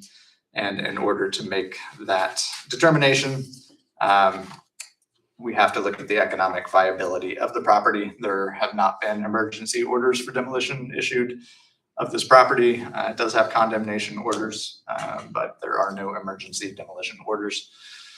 And it is a contributing building in the district, so it cannot be demolished under the conservation guidelines. So we are looking to the zoning code in section 1435, which deals with economic hardship and the standards that need to be met in order to demolish based on that. So the applicant did provide a pro forma and a structural engineer's report noting all the defects of the building that would need to be corrected in order to bring this back up to code.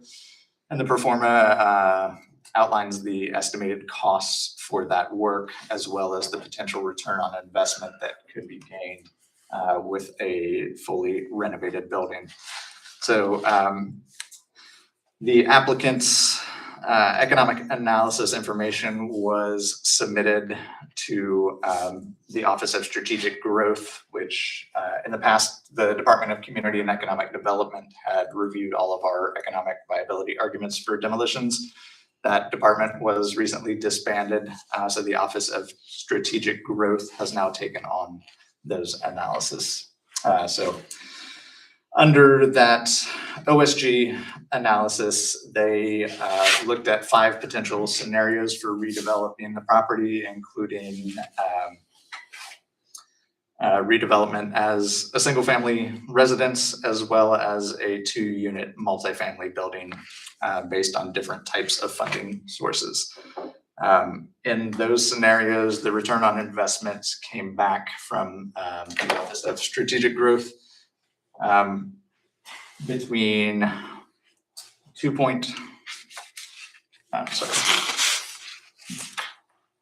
between 1.14% without any public subsidies, up to a potential return of investment at a maximum level of 4.28%.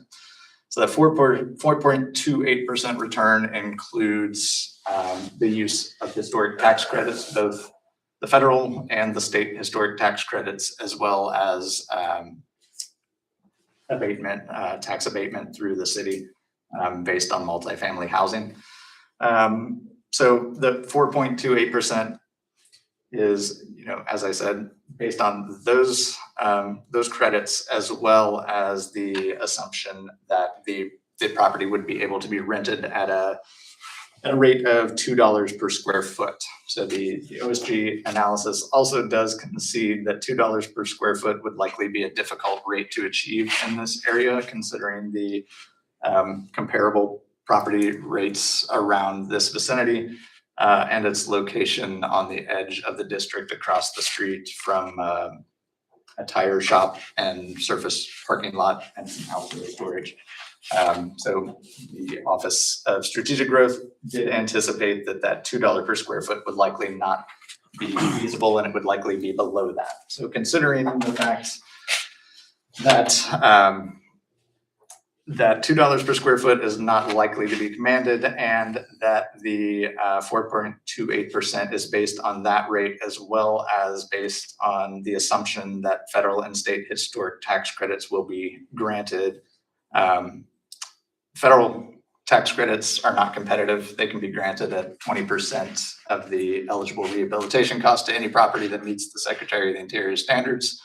However, the state tax credits are a competitive credit process.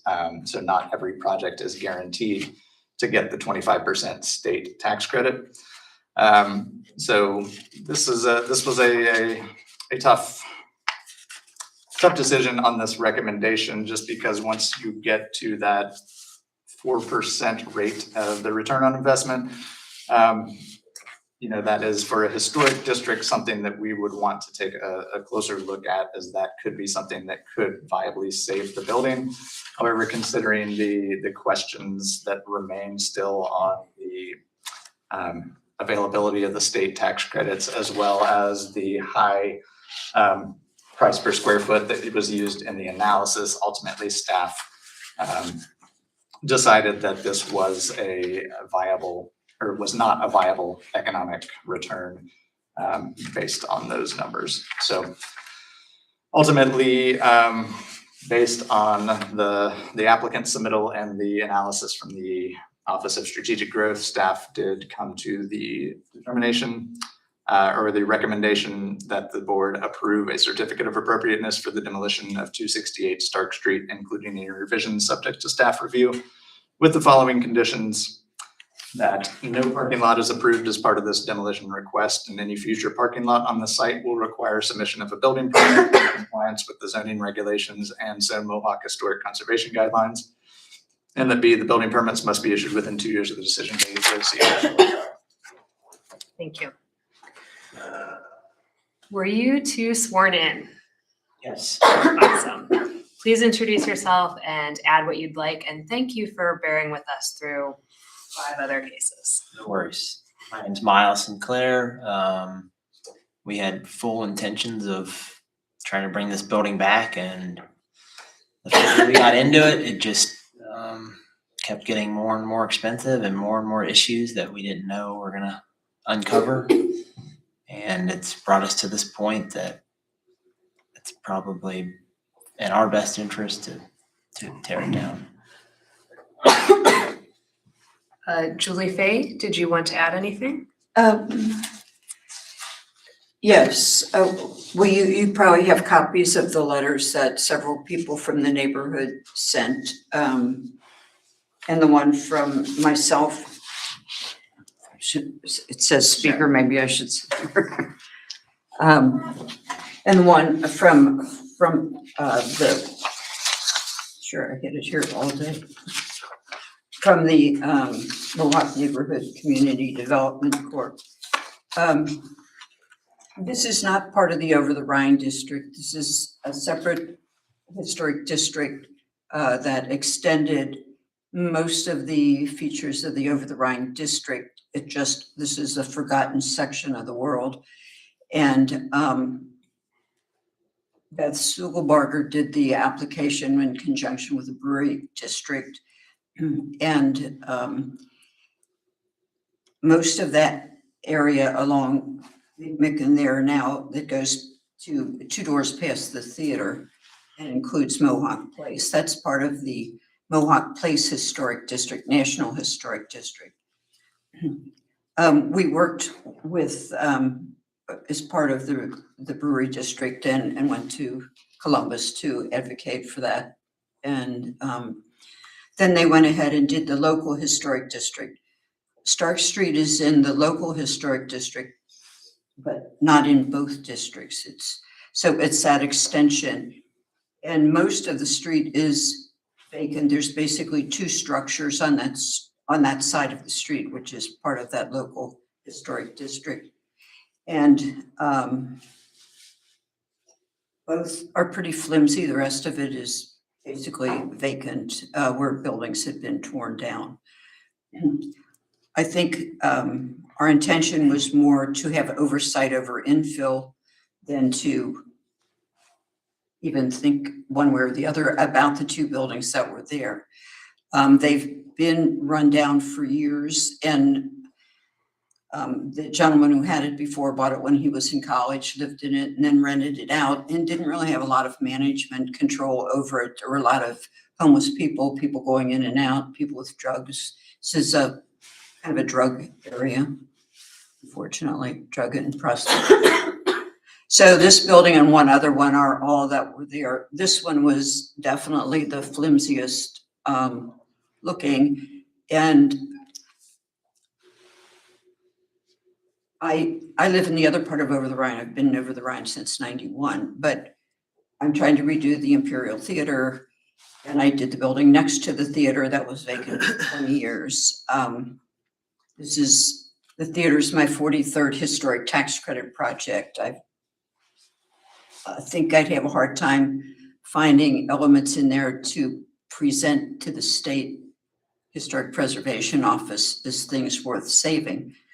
So you'd be rebuilding primarily with all new materials, which is a little iffy, and the return on the investment would be tough. My building that I did next to the theater that had been vacant for 20 years, I bought it in 2015 and finished it in 2018. I got both federal and state historic tax credits. It has a lot of really nice features, but I don't get more than $1 a square foot for my apartments. So it would be a hard sell.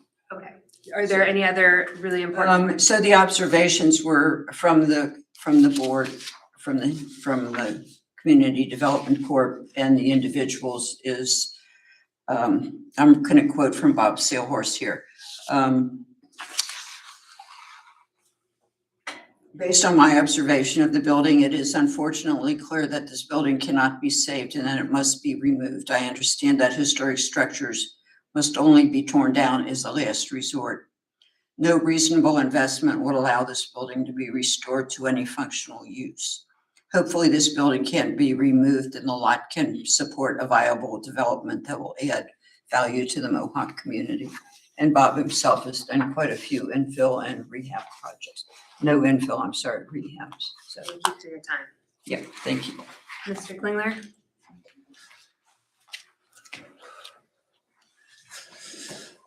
Hello. I'll be brief. I'm completely exhausted and just got an email from Mary Burke Rivers during the hearing saying, take me off this email list. So I think some of those relationships are, so I'm feeling that. But I'll be brief. Hearing the applicant, I kind of feel it kind of softens me a little bit. Doesn't sound like there's ill intentions. I'm not saying that this building can't, I'm not saying this building is not impossible to save. It may be impossible to save. I'm saying I don't think the standard is met. And it's important that we err on the side of preservation before making such a permanent decision. And I think the standard is and should be that the submission includes hard data from contractor bids,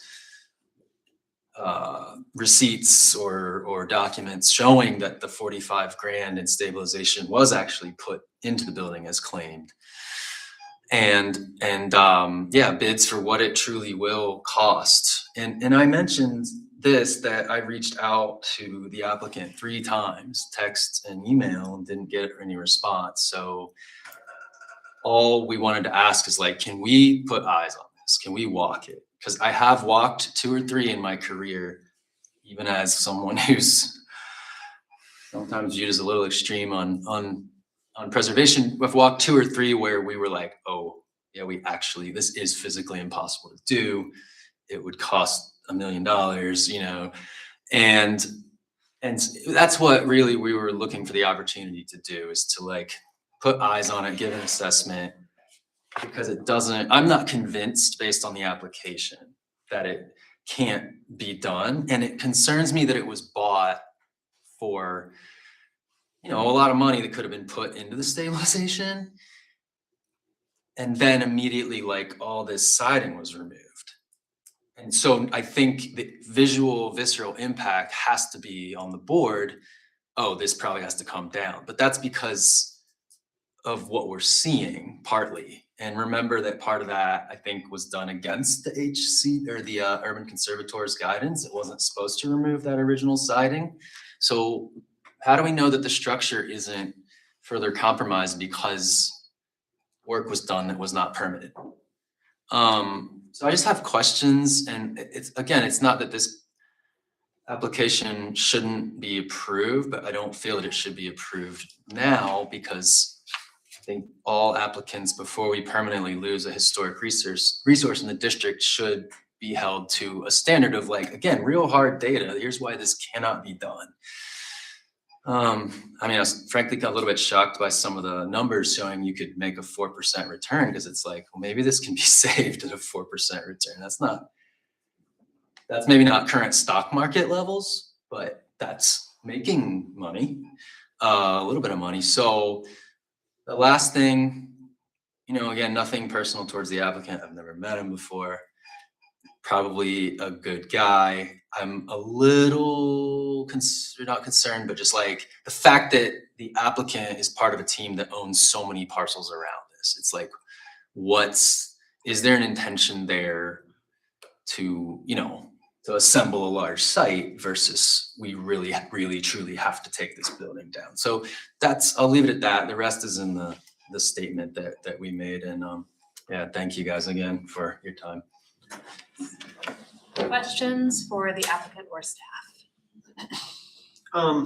For the applicant, I guess, if you can just speak to what your plans are, if this is approved, and I'm not necessarily opposed to something being assembled for a bigger site, but I would like to know if you have plans, what are your plans for the site?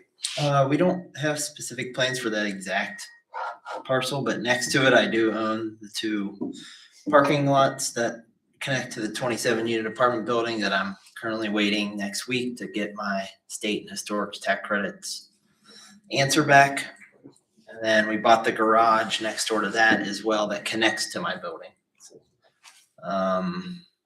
Right now, we bought that because we were having issues with the tenants that were breaking into our building. Well, we had lots of issues. As soon as we got it, we realized it was unsafe for anyone to even live in there.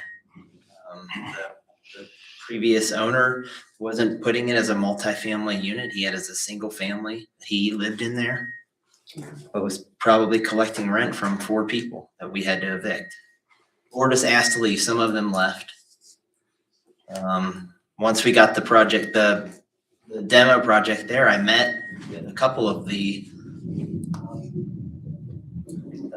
building inspectors, and they were there throughout the process to see it get scaffolded up. And I had to get it to that point just so the structural engineer could make a recommendation on whether it's even saleable or not. So I guess I'm a little bit confused about the timeline. It says a building permit was issued on November 25th. That included selective removal to take off the siding and try to figure out what's going on. But then the very next day, there was a stop work order issued. Is that accurate, or can you just explain what happened back in November, and what were you permitted to do, and what did you actually do, and why did they have to issue a stop work order?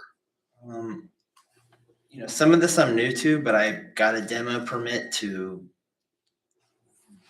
That was my intention. I got the structural engineer out there first. He couldn't give us an answer without us uncovering some of it. And as we uncovered more and more, we got it to a point where it had to be stabilized. And I just wanted to try to get it to a point where we could save it. I didn't want to spend $45,000 to find out I had to tear it down. Trust me.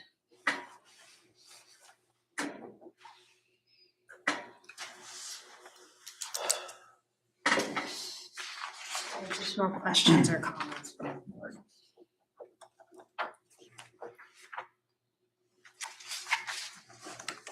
I go by there periodically, and when I noticed it with the cribbing, and it looked, I assumed there had been a fire or something. It looks like there's just not much house left. Yeah. So I don't really know who to blame, but it honestly feels like the house is already gone. Like I feel like it's okay to take the rest of it down. It makes me sad, but I don't see, as I walk around it, I don't see anything worth saving. If you did spend the money to recreate it, it would just be a fake kind of recreation of something that used to exist, but clearly doesn't exist now. So I'm okay with proceeding with the demolition permit. Are there additional questions or comments? It makes me sad, but I just can't imagine how much money you would have to put into that to make it a viable building. And then, as our other board member just said, it wouldn't be true to the nature of the neighborhood. I would entertain a motion. Madam Chair, I make a motion to approve the certificate of appropriateness for the demolition of 268 Stark Street with the conditions as laid out by staff. Call the roll, Mr. Wilson. Aye. Ms. Garrett. Ms. Smith. Aye. Chair reluctantly votes aye. Okay, is there any other business on the agenda for tonight? No. I would take a motion concerning adjournment. So moved. Is there a second? All in favor? Aye. Aye. Thank you.